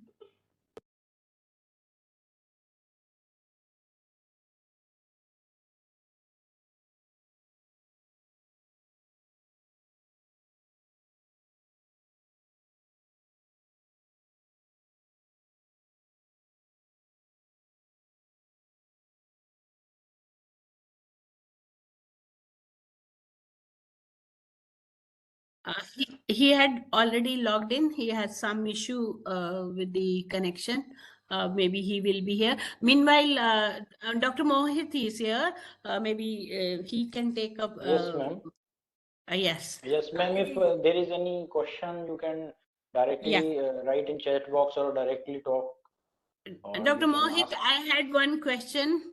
Oh, Yes, Dr. Trehan is also. Dr. Trehan is also there. Okay, we can hold Pass on back. to you. Sorry. No problem. Thank you for sparing time. I know how precious is the time of the cardiologist. Actually, You're I was in the always middle of a action. case, and the case is given to my partner who's continuing with the case. This is a surgical reject, and I'm available, please. Please, sir, how would you like, would you like to say something important? No, I think I'm available here for the benefit of the audience, and the audience can ask me questions what kind of a problem they are facing, and I can, from my experience, tell them as to how should they go. Okay. And I understand the target audience is Dr. Sangeeta, can you just brief me? The target audience is the target audience are from all over India, from district hospital to secondary level or primary. That's fine. That's fine. And I understand. even tertiary, you may have some tertiary care people as That's well. okay, but As I see, my job is to talk to the people who are giving the services at the periphery, kind of the first first contact of the patient to the doctors. Yeah, they are very important because they need to recognize. There were few questions in the chat box. I can start asking you. Meanwhile, you can put these questions in the chat box. Then we will take it up one by one. Okay. There was a question about the dose. One was about the dose of altiplase and etiplase, and then second question was about the success rate of thrombolysis and PCI. Well, there is absolutely no doubt about the utility of thrombolytic therapy. And in the first 1 to 1.5 hours, when the thrombus is relatively young, I see no advantage of taking your instruments inside the coronary artery and trying to get rid of a thrombus, because a young thrombus is like a broiler, it just melts. If you treat it with a thrombolysis, then the results with thrombolysis are as good, maybe even better than what you can get from the stenting, because in stenting you break the thrombus with your balloons, and a broken thrombus has a tendency to get embolized. So the relief may not be as much with the angioplasty in the first few minutes, but as the time passes, the thrombus tends to become relatively old and become stubborn, and all of us know that you have a clot which forms, and then the clot retracts, and as the clot retracts it becomes relatively stubborn. It doesn't respond so well to thrombolytic therapy, and usually the cut point for that time is about 90 minutes. So if you are within 90 minutes, then thrombolysis is not only as good, may have an advantage of ready availability and quick action. However, as the time passes beyond 90 minutes, then the thrombolysis tends to lose advantage. And as had been discussed in the past, that usually in the first 6 hours, thrombolysis may still be effective. But now we know that thrombolysis can be effective even beyond that. But if you compare PTCA or stenting versus thrombolysis, then I'll say as the time passes, after 90 minutes, the PCI or angioplasty tends to have an advantage. And if, let us say, you receive a patient 24 hours after, then the odds of getting an advantage or getting a benefit from thrombolysis are so less that one should always try to think of mechanical answer for an acute MI rather than a chemical answer. Is that clear? That in the first 90 minutes, thrombolysis drugs as good, and in fact, most of the patients, they meet the doctors. The first contact is in the early time, and I missed out, but I think we have to educate the people and the doctors so that the patients can contact the doctors as soon as possible, and the doctor should be educated that anything which is like any pain abdomen or gas or something sweating, ghabrat, they should not be misinterpreted as something different. So many times these patients are being treated by the first contact physicians for some different ailments. So we should have a high index of suspicion in patients who are having a high risk to get acute MI. And anybody with a gas, anybody with sweating, ghabrat, unexplained dyspnea, I think at least an ECG should be done. And in the ECG, as was shown, that we should know how to pick up ST elevation. And if you pick up ST elevation, first contact doctor, first 90 minutes, I think you are far, far better than us at the tertiary care center, because you will be treating more number of cases with less amount of money being spent, even if it is a TPA, and excellent results. Sir, there was a question. Many of the places may not even have ECG. What should they be doing? Well, in the absence of ECG, if you want to make a diagnosis of acute MI, it is like flying rockets and and having no access to even road. So I think you should not imagine, because ECG is a first line investigation, and in the absence of ECG, because in the absence of ECG, you cannot start any definitive treatment for acute MI. Rather, you can give thrombolysis. Forget about taking the patient to cath lab. But can they do, for example, I understand that difficulty, the confirmed diagnosis cannot be there, but can they do something, if it turns out to be MI? Oh, let and me which is less harm. let me just give an example. You have a hypertensive person who is likely to have acute MI, and this hypertensive person says severe chest pain, ghabrat, sweating. Now, it is possible that the patient has a dissection of aorta. And if a person has a dissection of aorta and then you are giving a thrombolytic therapy, I think you are on the other side. You are probably doing more harm to the patient rather than doing benefit. And many of these patients with dissection of aorta might even dissect from the ascending aorta into the pericardial sac. They might get into pericardial tamponade, and if you give thrombolysis, then I think we are doing harm to the patient. So I will urge that we should try and get physicians at a place where they always have an access to ECG. Nowadays, we have some of the apps with our other devices like mobile, where we can record ECGs. Similarly, we have watches which can be worn, and they can give you indirect idea about the ECG. Like you have an Apple Watch which can give you about the idea about ECG. So not having an ECG machine, the answer will be try and get an ECG machine. In the absence of ECG machine, try and have devices which can be used like ECG machine. Some of the mobile apps and sometimes some watches which can be worn and they can give you some idea about the ECG. However, to make a diagnosis of acute MI, you have to look at the heart from different angles. So that's why you have to lead the heart from different parts to the machine. That's why you call them leads. Chest leads, which will lead the heart from the chest to the machine, limb leads. So you have to look at the heart from various angles. So I think in the absence of ECG, I don't think we are in a position to make a diagnosis. Sir diagnosis तो नहीं कर सकते पर क्या aspirin की एक dose दे सकते हैं to will it help If you have a strong suspicion of acute MI, like I'll tell you how you have a strong suspicion of acute MI. Somebody is known case of coronary disease, like somebody has had a heart attack, somebody has had a heart attack in the past and similar symptom in the past. Somebody underwent a bypass surgery, somebody underwent angioplasty, somebody has a very strong family history of these diseases and angioplasties and surgeries in the family. Somebody who is a diabetic, hypertensive, hypercholesterolemic, and then gets classical symptoms. Somebody has a retrosternal chest discomfort, lot of heaviness, lot of ghabrat, perspiration, some sweating. I think more or less 99% it will be acute MI. Well, in such cases, you can definitely give aspirin. In other cases, if there is a pain in the abdomen and you want to give aspirin or pain in the epigastrium, then I'll say the advantage of giving aspirin vis-a-vis disadvantage which can be there in the absence of correct diagnosis or a wrong diagnosis, I think one can hold, because aspirin does some help. It is aspirin doesn't totally abort the heart attacks. Aspirin is very effective for prevention of heart attack. But once you get a heart attack, then a thrombus is not lysed and to a great extent by aspirin. It prevents formation of thrombus.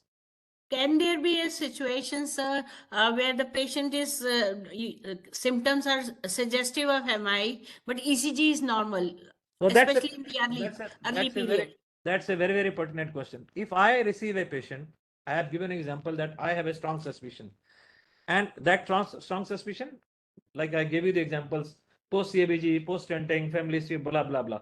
So if I have a very strong suspicion and the ECG is normal, then first of all, we should try to look for some of those situations which mimic like acute MI and ECG is normal. And I think there was a good list given by the previous speaker of those differential diagnoses and some of the odd diagnoses, sometimes some problem in the esophagus, ruptured esophagus, and so on. They can pericarditis, they can produce picture exactly like an MI. So it is possible that you have a absolutely clinical syndrome of acute MI and the ECG is normal. Now that in such a situation, two things. One is very early in the acute MI, the ECG may be normal. Very early means many times you're working the cath lab, we block the artery with a balloon and the ECG may not change. So very early ECG may be normal. But most often ECG does not pick MI. Either it has a electrical abnormality in the form of left bundle branch block where MI is missed. If there is already left bundle branch block in the ECG, LBBB, then it is very difficult to pick up MI. But much more common than this is an MI in the lateral surface and the posterior surface of heart. Because if you look at I'm just putting it here. If you look at the person, your leads are placed here and other leads are the limb. You do not have a lead which is from the back of the heart. So if there is a posterior surface infarction or a lateral surface infarction, then many of these cases, and this posterior and lateral surface is supplied by the circumflex branch of the artery. Circumflex is a artery which runs around like this and goes posteriorly. So many of the heart attacks which are because of circumflex occlusion, at least in the beginning, will be totally missed by people even like me. Even I might miss an infarct in the posterior lateral surface, provided the leads are given to me as standard. So if I have a suspicion, then I'll try to take leads which will go posteriorly. Rather than V1, V2, V5, V4, V5, V6, I go V7, V8, V9. And sometimes we try to have indirect idea of the posterior infarction from the anterior leads. Like you have a ST elevation in infarction. If you have a posterior infarction, then the leads in front, that is V1, V2, V3, they will show, rather than ST elevation, will show ST depression. So we can make a diagnosis of MI even in the apparently normal ECG by one repeating the ECGs, because after some time the ECG might become abnormal, like troponins also are negative initially. Repeating ECGs by putting leads far laterally and maybe even posteriorly. There was a time when we used to look at the back of the heart by putting leads in the esophagus, but that we don't do nowadays because it's more cumbersome. What we nowadays do is to have an idea of posterior infarction, look at the front leads and look for ST depression rather than ST elevation. And rather than Q waves, they will have R waves, prominent R waves. So reverse of what you get in the posterior leads, you will get reciprocal changes in the anterior leads. And the MI picture is diagnosed by Q waves and ST elevation. So ST elevation will be seen as reciprocal ST depression, and Q downward is seen as upward, means you see more prominence of R wave in the precaudal leads. But nowadays, if a person is in a center where there is something more than ECG, means ECG is electrical way to look at the heart. So if you put an echo probe, you put an echocardiographic probe, and let's say the heart is beating like this, and the heart, blood supply to this vessel is gone. So heart will be beating like this, and this will become stationary. It will not move. So rather than heart beating like this, the heart will beat like this. So this part, the part which is not supplied, will not move. So these are and many other ways to make a diagnosis, but simpler thing is that if ECG is normal and there is a good clinical suspicion, do not say no MI. Always continue to investigate. Sometimes repeat enzymes, sometimes repeat ECG, sometimes repeating ECG by putting ECGs laterally and posteriorly. If you have an excess, you can even put ECGs through the esophagus to look from behind the heart, or looking at the ECG from in front and trying to analyze reciprocal changes. Rather than ST elevation, look for ST depression, and rather than Q wave, look for R wave. And if you have an excess, do an echo and make a diagnosis. It is very rare. It is very rare if you observe all these things, you can miss any sizable infarct. Very small infarcts may be missed, but a sizable infarct will not be missed. What is in the peripheral situation? Can they give sorbitrate? What is the role of sorbitrate in that? Actually, in my experience, most of the myocardial infarctions are because of thrombus. Most are because of thrombus, and a thrombus is never lysed with nitrate. Nitrates can never lyse a thrombus. Nitrates can help a coronary ischemia if it is a coronary spasm, which is a very rare thing. What we have seen is in practice, many of the patients who have a right coronary infarction, which is inferior infarction, if you give them nitrates, they will have a profound reduction in blood pressure. They will be pushed into shock. So it is possible that you are making their condition worse by giving them nitrates. So nitrates are okay for somebody who has a chest pain on exertion. So you give them nitrate sublingual, they'll get better, fine. Or somebody has a rest pain and the rest pain is for last maybe 5-10 minutes, you can give sorbitrate sublingual, and then some of these patients who have unstable angina will get relief with nitrates. But if somebody is continuing to have a chest pain with ECG showing ST elevation, sweating, ghabrat, and shortness of breath, then in these cases, if it is inferior MI, then I will request to hold on with sorbitrate, because sorbitrate in inferior MI can lead to a precipitous fall in blood pressure. And these patients may be pushed into a pseudo shock situation. You picked up a patient with a BP of 100 or 110 and you gave sorbitrate, the BP goes unrecordable or 50-60. Now there is a sudden problem. Now you start running here and there. And sometimes if the pressure is dropped, then your other coronary artery may also get occluded. Initially it was the right which was occluded, with the hypotension the other may get occluded. So I'll say sorbitrate in a patient with pain on exertion, good. Pain at rest, maybe first few minutes, fine. But somebody having a pain for half an hour or 1 hour with lot of sweating, ghabrat, and especially if the ECG is showing you inferior MI, one should preferably avoid giving nitrates. There was a question about differentiation between young and old thrombosis. Actually, young and old thrombosis can be easily distinguished with imaging. If you put something inside the coronary arteries, nowadays we have optical coherence tomography, by which we can put a lens which is optically sensitive and we can replace the blood by contrast, and then we can look into the coronary artery. So this is OCT, which is very expensive tool. And also we can indirectly assess by putting an ultrasound inside the coronary artery. First of all, whether thrombus is there or not, and whether it is young or old. This distinction is made much better by OCT, which is light sensitive, and much less than this by ultrasound. Angiography sometimes can tell you, but more often angiography is not able to clearly distinguish whether it's a young or an old thrombus. So if you see vessels are blocked on angiography, but the patient never had any symptoms. So what should, many times people, say. Yes. Many patients will have blocked arteries and no symptoms. And these are chronically occluded arteries. And these arteries sometimes, especially in diabetic patient, where rather than having any symptom, they'll be having painless ischemia. So they can chronically and gradually and progressively occlude, and over a period of time, collateral circulation can develop from the other arteries. So these vessels may be totally occluded and patient may be asymptomatic. This is one.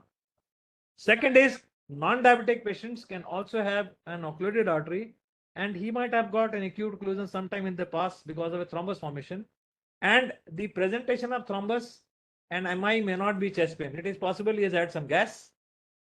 So he has had some gas, he took Hajmola, he took some other medicine, he took some simpler kind of home medications, and he got well. He got well and just forgot. And that was some 10 years ago.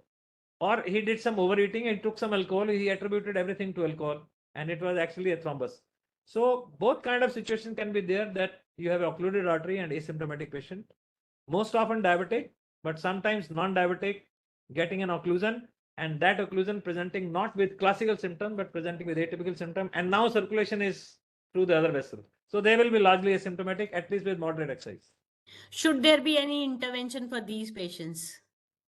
If the artery is totally occluded and no symptoms are there, then generally we do not either open the vessels or put a bypass on these vessels. Generally we are not doing it. However, if there is, let's say there are two arteries, one on the left, the other on the right side, and let's say the right artery was totally occluded, left was normal. Now over a period of time, left also develops a disease, and the disease in the left is pretty difficult to treat. Let's say it is into multiple branches.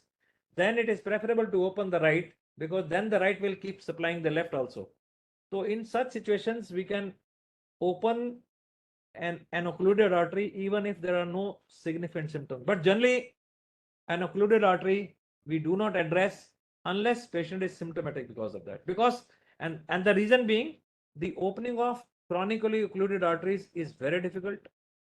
The success rate is low, the complication rate is higher. So we should not get into a opening business where complication is higher and success rate is low and patient is asymptomatic. So why do it?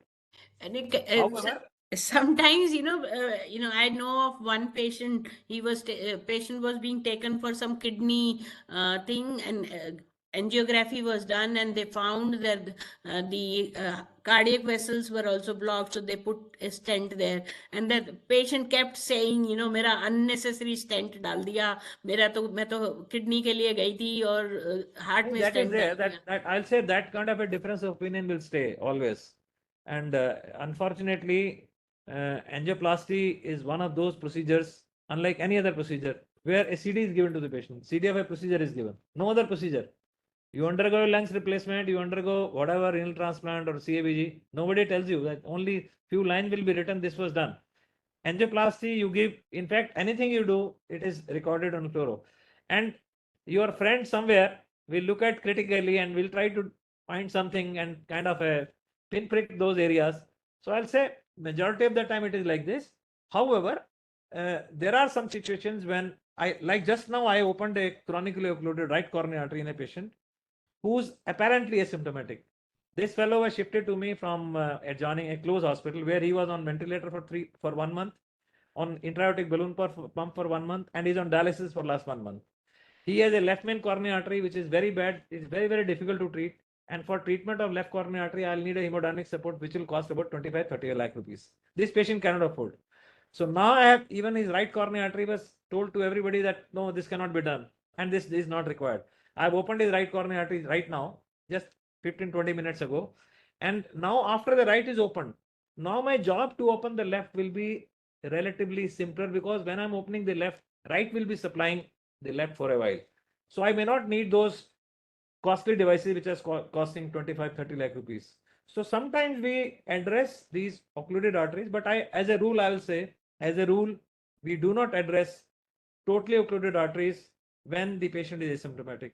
And the reason being, majority of the operators in US, less than 1% people who are doing angioplasty will handle such cases. 99% people in US do not handle these chronically occluded arteries.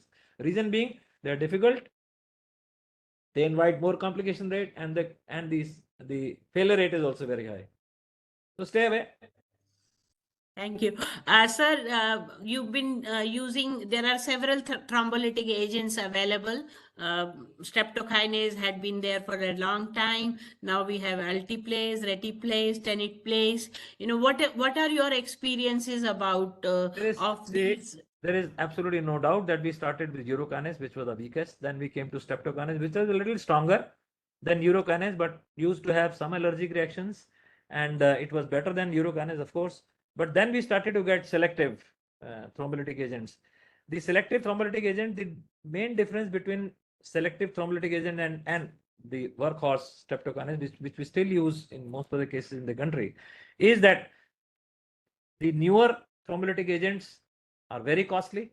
Almost, if you look at it, 5-6 times the cost of, or maybe 10 times the cost of streptokinase.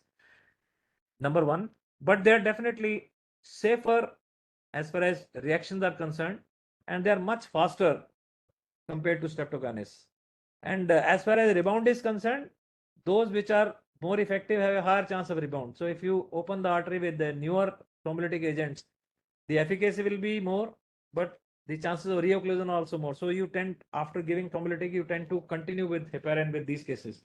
And we have experience of giving them both intravenously, as well as we have a tremendous experience of using these newer thrombolytic agents intracoronary. Now, intracoronary in the past it started intracoronary and then it was abundant, because people used to give in the coronary artery through a catheter, and it is not going through the thrombus. Like you have two branches of an artery and you give from this main artery, it is into two branches. Let's say this artery is occluded and my catheter is in the main artery, and I give a thrombolysis, it goes into the branch which is flowing. It is never going into a branch which is occluded. Nowadays, what we do is we take special instruments inside the artery which is occluded, and through those special instruments, we instill the thrombolytic into the artery itself, and we do not let it spill over to the other branch.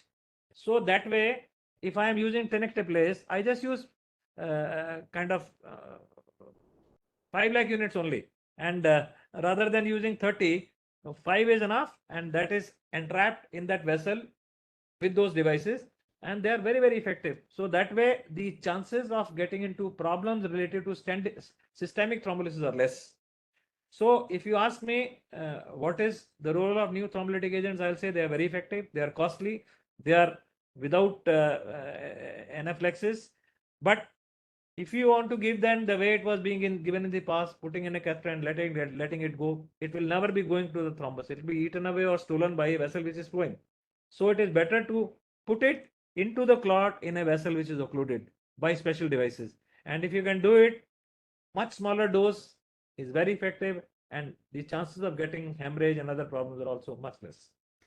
Sir, what is the role, for example, people from periphery, sometimes when to reach the cardiac facility where all these things can be done, it may take few hours for them, and they may lose that golden hour and those 90 minutes. No, if you think you are sending a patient to a higher center, supposedly high center, and that higher center is not prepared, like the technician is not available, it is the middle of the night, the doctor is not available, or somebody will come and they'll take 4 hours, then you should give a serious thought whether you should send a patient there or not. And if the patient is in the first 90 minutes, I will never send a patient to that place where the door to balloon time is going to be longer, because finally we are sending a patient for an early revascularization, and if time taken is going to be anything more than 3 hours, then it is better to thrombolize. That is within the first 6 hours. However, if your 6 hours have passed, now your thrombolysis is also not going to be very effective. Then we say that it is better to send a patient to higher center, even if it is taking 4 or 6 hours, because the window for angioplasty is more than 6 hours. Of course, if you do an angioplasty after 24 hours or you do an angioplasty after 10 hours, there is a difference, because if the vessel is kept occluded for 10 or 12 more hours, then your penumbra will decrease and your irreversible necrosis will be more and more. But I think one has to strike a balance. Why you cannot clearly make any big statement. You have to strike a balance. If the infarct is like anterior MI, big MI, patient has also already had 2 MIs, I mean other 2 vessels have already had an insult, then this patient should be to a center where angioplasty can be done as soon as possible.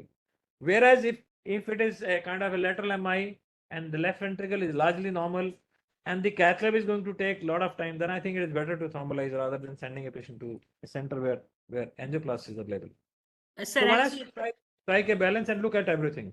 Sir, Risk as you versus know, I have been, sitting in the essential medicines list committees, and so many people ask me this question. We would maybe, if you look at the cost-benefit ratio, effectiveness, we'll go for streptokinase and keep it in the essential medicines list. So many people say, had it been your father or your own relative, would you give streptokinase or tenetiplase?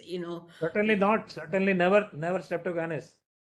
Why, father? If there is any patient where I have an alternative, I will almost never give a No, but streptokinase. suppose a patient, in a healthcare system where we are working with a limited budget. So if you can, Then of course, see, that's what I'm saying. That we have to know that in communities there is always question of finance. So if I am treating the patient at periphery and I know streptokinase will be costing around 3,000 rupees or 2.5 thousand or even less than that, and this can be given to large number of patients, and large number of patients can afford, and not only patient can afford, I can even catch hold of some people who can donate that money. Putting a stand and asking somebody to donate 2 lakh rupees for one patient vis-a-vis treating kind of 80-90 patients or 100 patients with streptokinase, there is absolutely no doubt. That way streptokinase is more practical. However, if the cost is not an issue, then I'll say streptokinase probably doesn't have any big role in modern day medicine. Okay, so there is a question about, if there is a blockade, which one is better, CT, coronary angiography, or angiography? Actually, CT angiography is a relatively newer tool, and I have done a research on it a couple of decades ago. That was 2005. When I was in GP Pant, we did some thesis to see whether this modality works or not. And today I know that this modality is a very effective modality. CT angiography can tell us a lot. In fact, sometimes it can tell us few things which even our conventional angiography cannot tell. But the big problem with CT angiography is it is such a hybrid way of examining. Some people have a CT machine which is 16 slices. Somebody has a 32 slices, 64 slice, and so on. Somebody might have a 128 or 5 or even 256, even 256, and they may have a dual source which is like 512. So it is like a camera with a megapixel. If your camera is there and megapixel is high, then you are taking a photograph, it might show you details of hair. But if the camera is not very good, it may not even tell you the face well. So CT angiography, the big problem is, one, you do not know which kind of a machine is being used. Two, which is much bigger than this, is that most of the people who are doing CT angiography, they have had no formal training in reporting it. By formal training, what I mean is they should look at the CT angiogram, look at the conventional angiogram, and then educate themselves. Most of the people will have a machine and they will start. That is how the mistrust starts. Because one odd case, somebody will say 90% lesion and we do an angiogram, say nothing is there. So we'll say nonsense, what has he reported? And the other way around, he says normal artery and we do an angiogram, we find a 90% lesion. So the faith goes away. However, in trained, if the CT is done with, let's say, anything more than 64 slices, and especially if it is a 120 or 256 slice dual source, and somebody who's formally trained and has an experience, large experience, then it's a very, very good screening tool. However, I'll give you a word of caution here. A lot of people feel that CT angiography is a non-invasive investigation. I don't agree. I'll tell you, invasion is by 3 ways. One is an invasion in your pocket, it costs the same. So it is not a non-invasive. 2 is invasion by way of X-rays. It gives you more radiation than does the conventional angiogram. 3, as I told you that the issues as far as certainty is concerned, it is not a gold standard. But the third issue is the contrast. The contrast which you give in CT angiography is anywhere between 60 to 80 ml, whereas in conventional angiography, we can do an angiogram in just 10-15 ml of contrast. So patients will have more damage to the kidney if they undergo CT angiography. And most important, above all, if a patient gets a dye reaction, then just imagine there is a radiologist and there is a technician, and a patient gets a drop in the blood pressure after a shot of contrast. The BP was 130 and now it drops to 50-60. That is probably not a good place to manage a patient who gets a dye reaction. Whereas in the cath lab, first of all, the patient pressure will not be allowed to drop from 120 to 50. As the pressure is dropping down from 120 to 110, because every beat is being monitored, you will quickly take preemptive actions. If, let us say, one did not see it and I was busy somewhere and the pressure dropped from 120 to 50, even then cath lab is a place where you can always manage the blood pressure very well. And you give a puncture to the artery here and they give a puncture with the vein here. So where is a question of invasion? The question of invasion is only they shoot from here, from the wrist or from the elbow, but a cardiologist will take a catheter inside and will shoot inside the heart. So I'll say that probably is not, it is like a long cannula injecting through the artery or a short cannula injecting to the vein. So it is probably, in my opinion, it is a misnomer to call it that it is a non-invasive tool. It is invasive to your pocket as much, it is invasive to your body as much, it is risky to your body as much, it is risky to your kidneys. And if you get into problem, then it's not so much reliable. However, CT angiography is very, very effective tool for patients who have undergone bypass surgery. Because in bypass surgery, the conduits can be very well assessed. In patients who have irregular heart, CT angiography cannot be done because CT you gate it with the ECG. Only if there is a stable ECG, then your picture will be there. Irregular heart, atrial fibrillation, frequent excess systoles, CT NG cannot be done. But in post bypass patients, because the grafts are not moving so much, it's a heart which is moving inside. Heart is moving here, but the grafts are not moving so much. So post bypass patients, I think CT angiography is very useful. And in general, in public, as a screening tool, provided your kidneys are fine, it's a pretty good investigation, provided done with a good machine and read by an experienced person. So what is the optimum time for the screening by angiography? For for example, you suspected something that the patient may have is at high risk, and you want to see the. I'll say that subjecting any patient to any angiography, even if it is a CT angiography, I think it should be done on merits. We cannot take a torch and keep looking at patients. It's not like looking at a refractive error of pupil. You are still giving some contrast inside and there are issues related to it. So I think we should look at the population at such, and if we find that this person has a higher chance to get into trouble because of cornea disease, higher chance of having sudden death because of cornea disease, then we can look at their coronary arteries indirectly initially by CT angiography, and if there is a strong suggestion, by conventional angiography. And how do you pick up patient where you can do a CT angiography? I'll give an example. Somebody had undergone a bypass surgery and is now having frequent chest pain on exertion. Good case. You can run him through a CT angiogram. Somebody who has a family history of cornea disease, is a diabetic, is hypertensive, and his lipids are not very good, and he is not terribly symptomatic, but he is kind of scared that there may be some problem. You run him through a treadmill test and you find his ECG is not fine. On good exertion, his ECG becomes abnormal. I think these cases should go for some kind of investigation, and CT angiography is a very good investigation for them.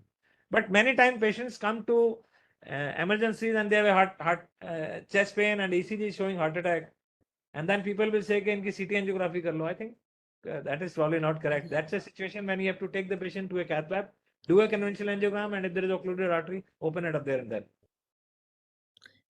Thank you very much, sir.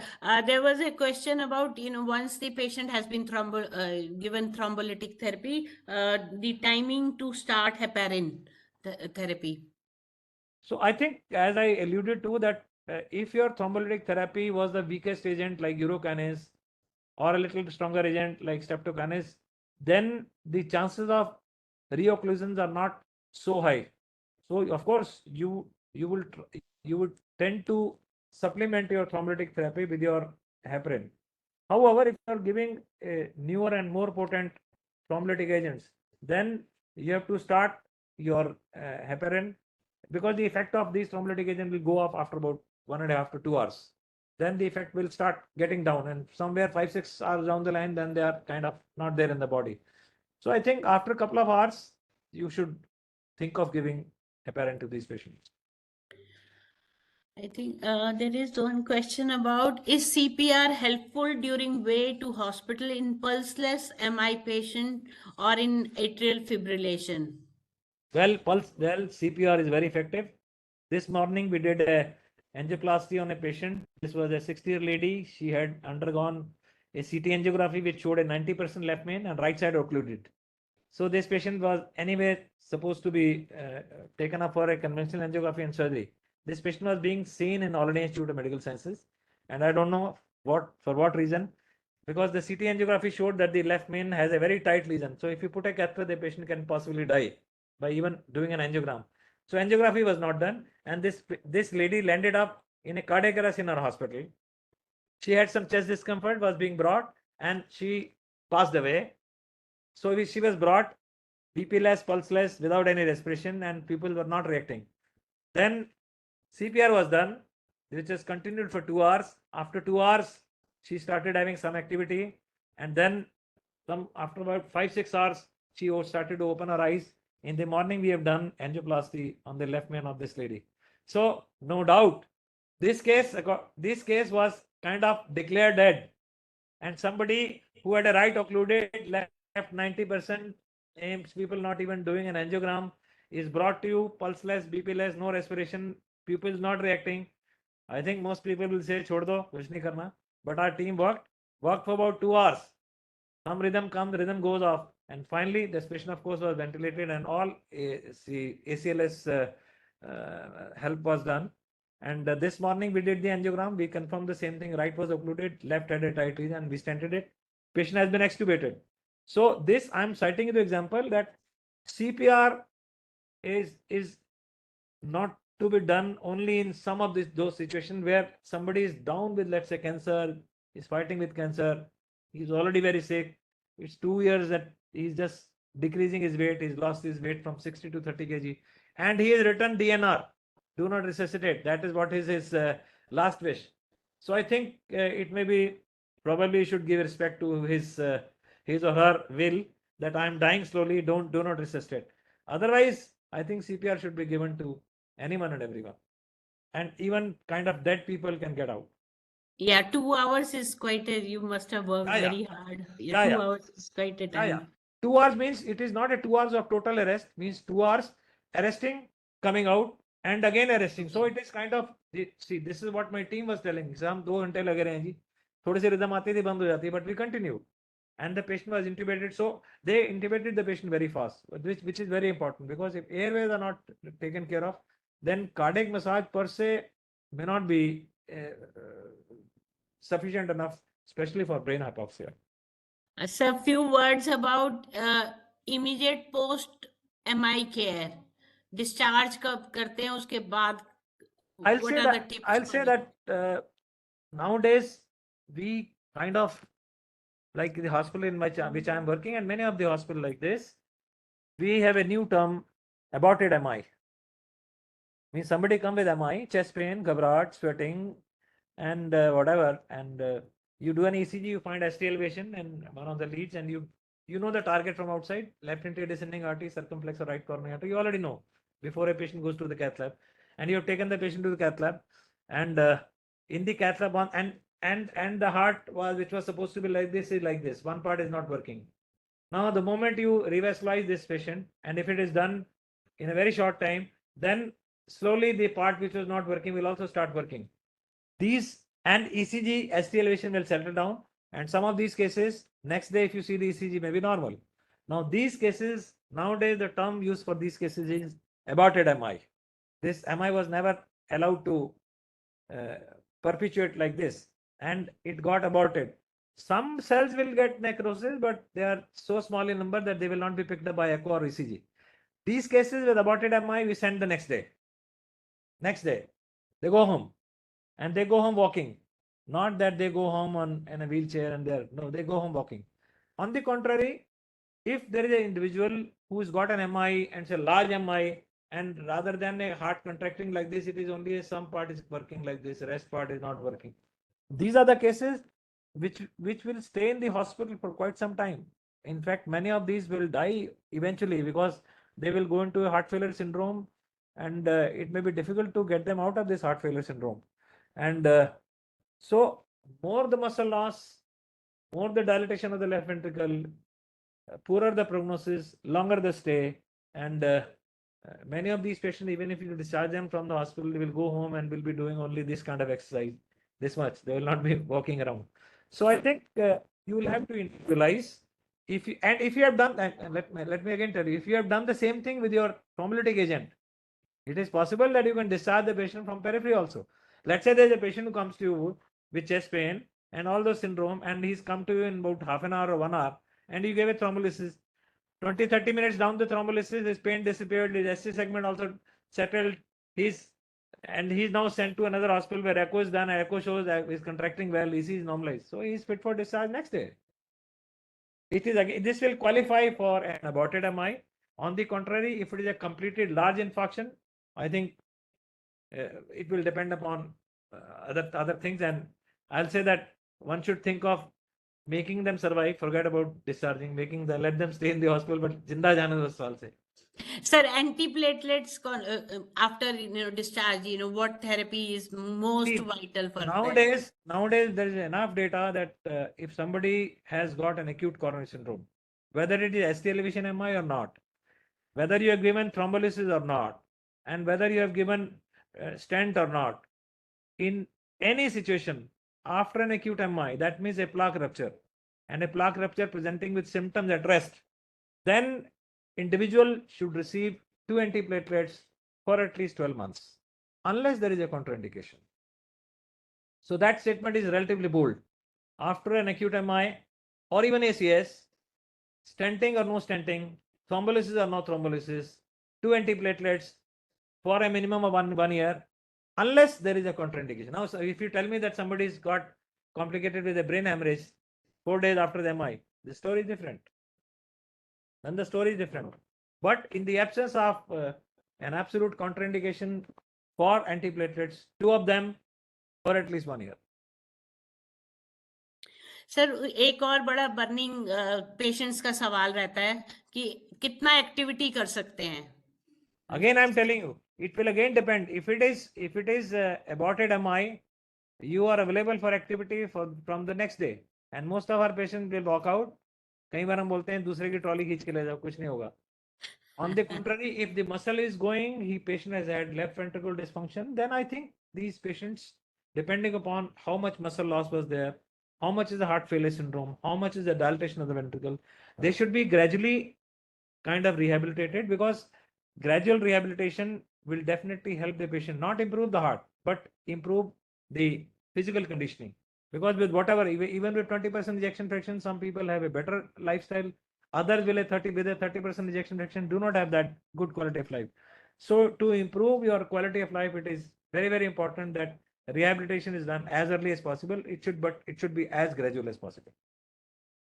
Sir, we are taking time. A use of injection tirofiban in MI. Is there any?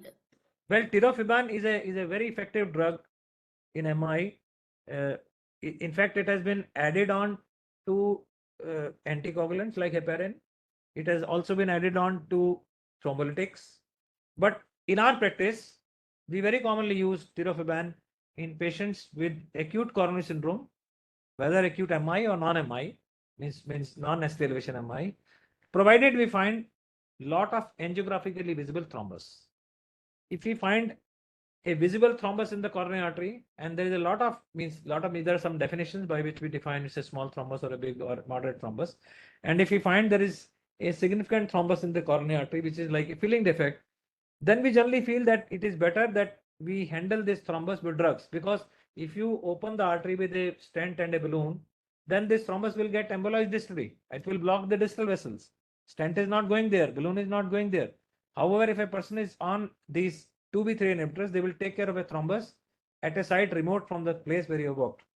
Also, if let us say you want to do an angioplasty on a patient who has acute coronary syndrome, not ST elevation MI, then many of these patients are pre-treated with tirofiban. So that once you take them to the cath lab after a few hours, then the quantum of thrombus has been reduced by pre-treating them with tirofiban. So you can pre-treat patients, or you can treat them during the procedure if you find there is a significant thrombus. But there is a one small rider that you should, once you are giving these anticoagulants, thrombolysis, and 2B3 inhibitors, antiplatelet, one should always look at the Has-Blood score of a person. That means Has-Blood score will tell you what are the chances of a person to bleed with all these things. So if there is a person who's already had a brain hemorrhage 2 years ago, somebody who's elderly, somebody who's already had 3 episodes of hematemesis or melena. So I think all those things have to be kept in mind and balanced. And then you balance. Now, if there's somebody has had a melena and hematemesis, but the infarct is small branch, then I will not even thrombolyze. On the contrary, if there is a doubtful bleeding, and that too bleeding was from gingiva, which is not a big thing, and the infarct is big, give thrombolysis. Forget about a gingival bleed or a epistaxis, because these are nuisance bleeding. They usually don't kill a patient. On the contrary, a bleed from stomach in the form of hematemesis or melena, or a intracranial bleed, or sometimes intraocular bleed. So they are different from surface bleeds, which can be controlled. Awesome, sir. बहुत सारे awesome और आपको वो मिले हैं chat box में, simply, fabulous. I don't have words. You could spare time from your busy schedule. Very, very thankful to you, and many people found your session, Mohit's session, very useful. I hope they will be able to practice. These pearls are useful to them. I think one question would always remain. There is one question: how a CHO can manage a patient with MI in health and wellness center? I think you can better answer that question. I think the early diagnosis, suspicion of MI, think about all those risk factors. If you suspect, early transfer in a well-equipped ambulance is the thing that you can do, I think, at the CHO Wellness Center. Don't delay these patients. Don't hold them.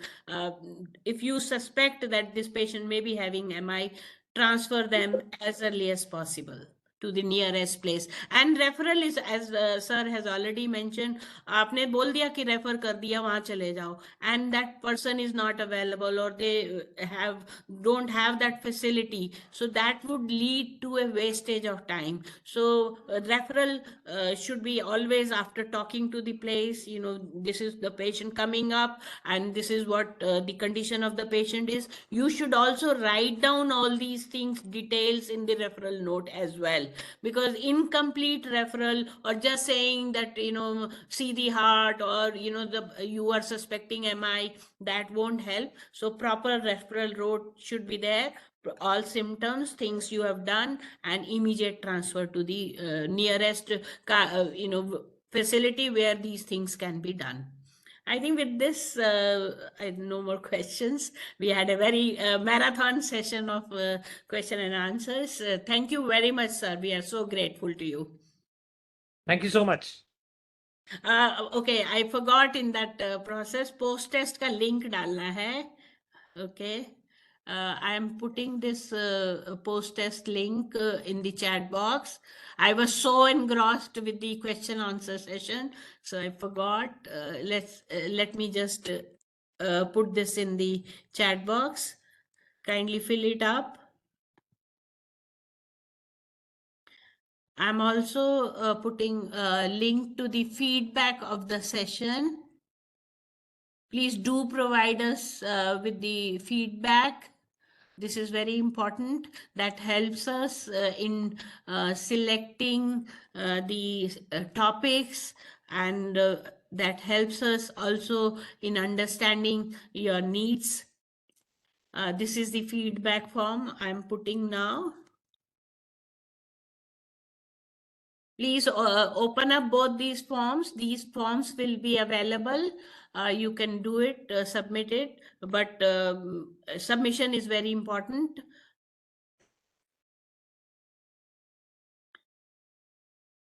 without that, they will NHSRC will not be able to issue you the certificate. Post test link, I'm putting it again. Siddhi, you can copy these links and keep posting in the, maybe if you have a WhatsApp group, you can post these links in the group as well. But that won't help because those who are not attending.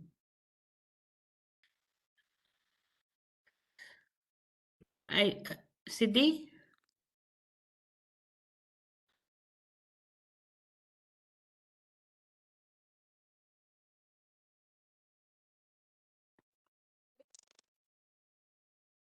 You can take on from now.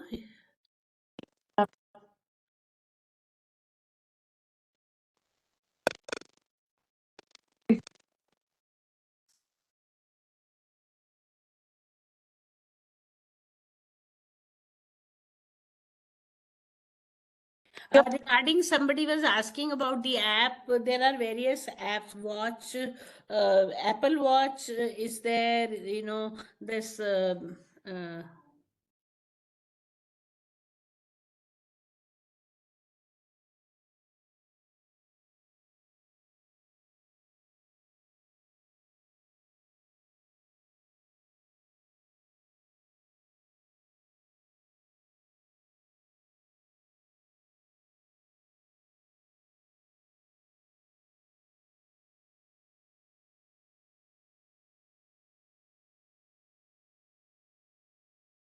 Okay, Cardia. I use this Cardia app. There are several apps available in the market. You can go through this, but I personally use this Cardia. The limitation of this app is that it can identify the arrhythmias, but not very good for the MI part of it. But still, it helps you to rule out these arrhythmias in the beginning.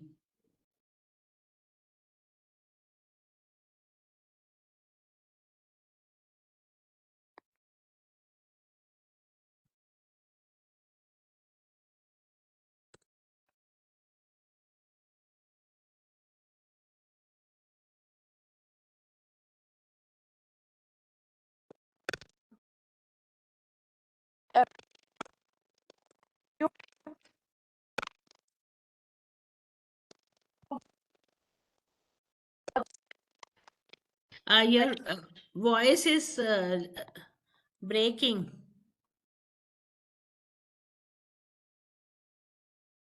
Your voice is breaking, Siddhi. I think you have all got the link now. You can open it up and start attempting it. I already see about 70 people have submitted this. Kindly finish this and also give us the feedback. Siddhi, can you ask your people to archive this chat also? Yes, ma'am. Sure. I have informed them. Okay. And I am continuously posting post-test link and feedback link and also the YouTube link.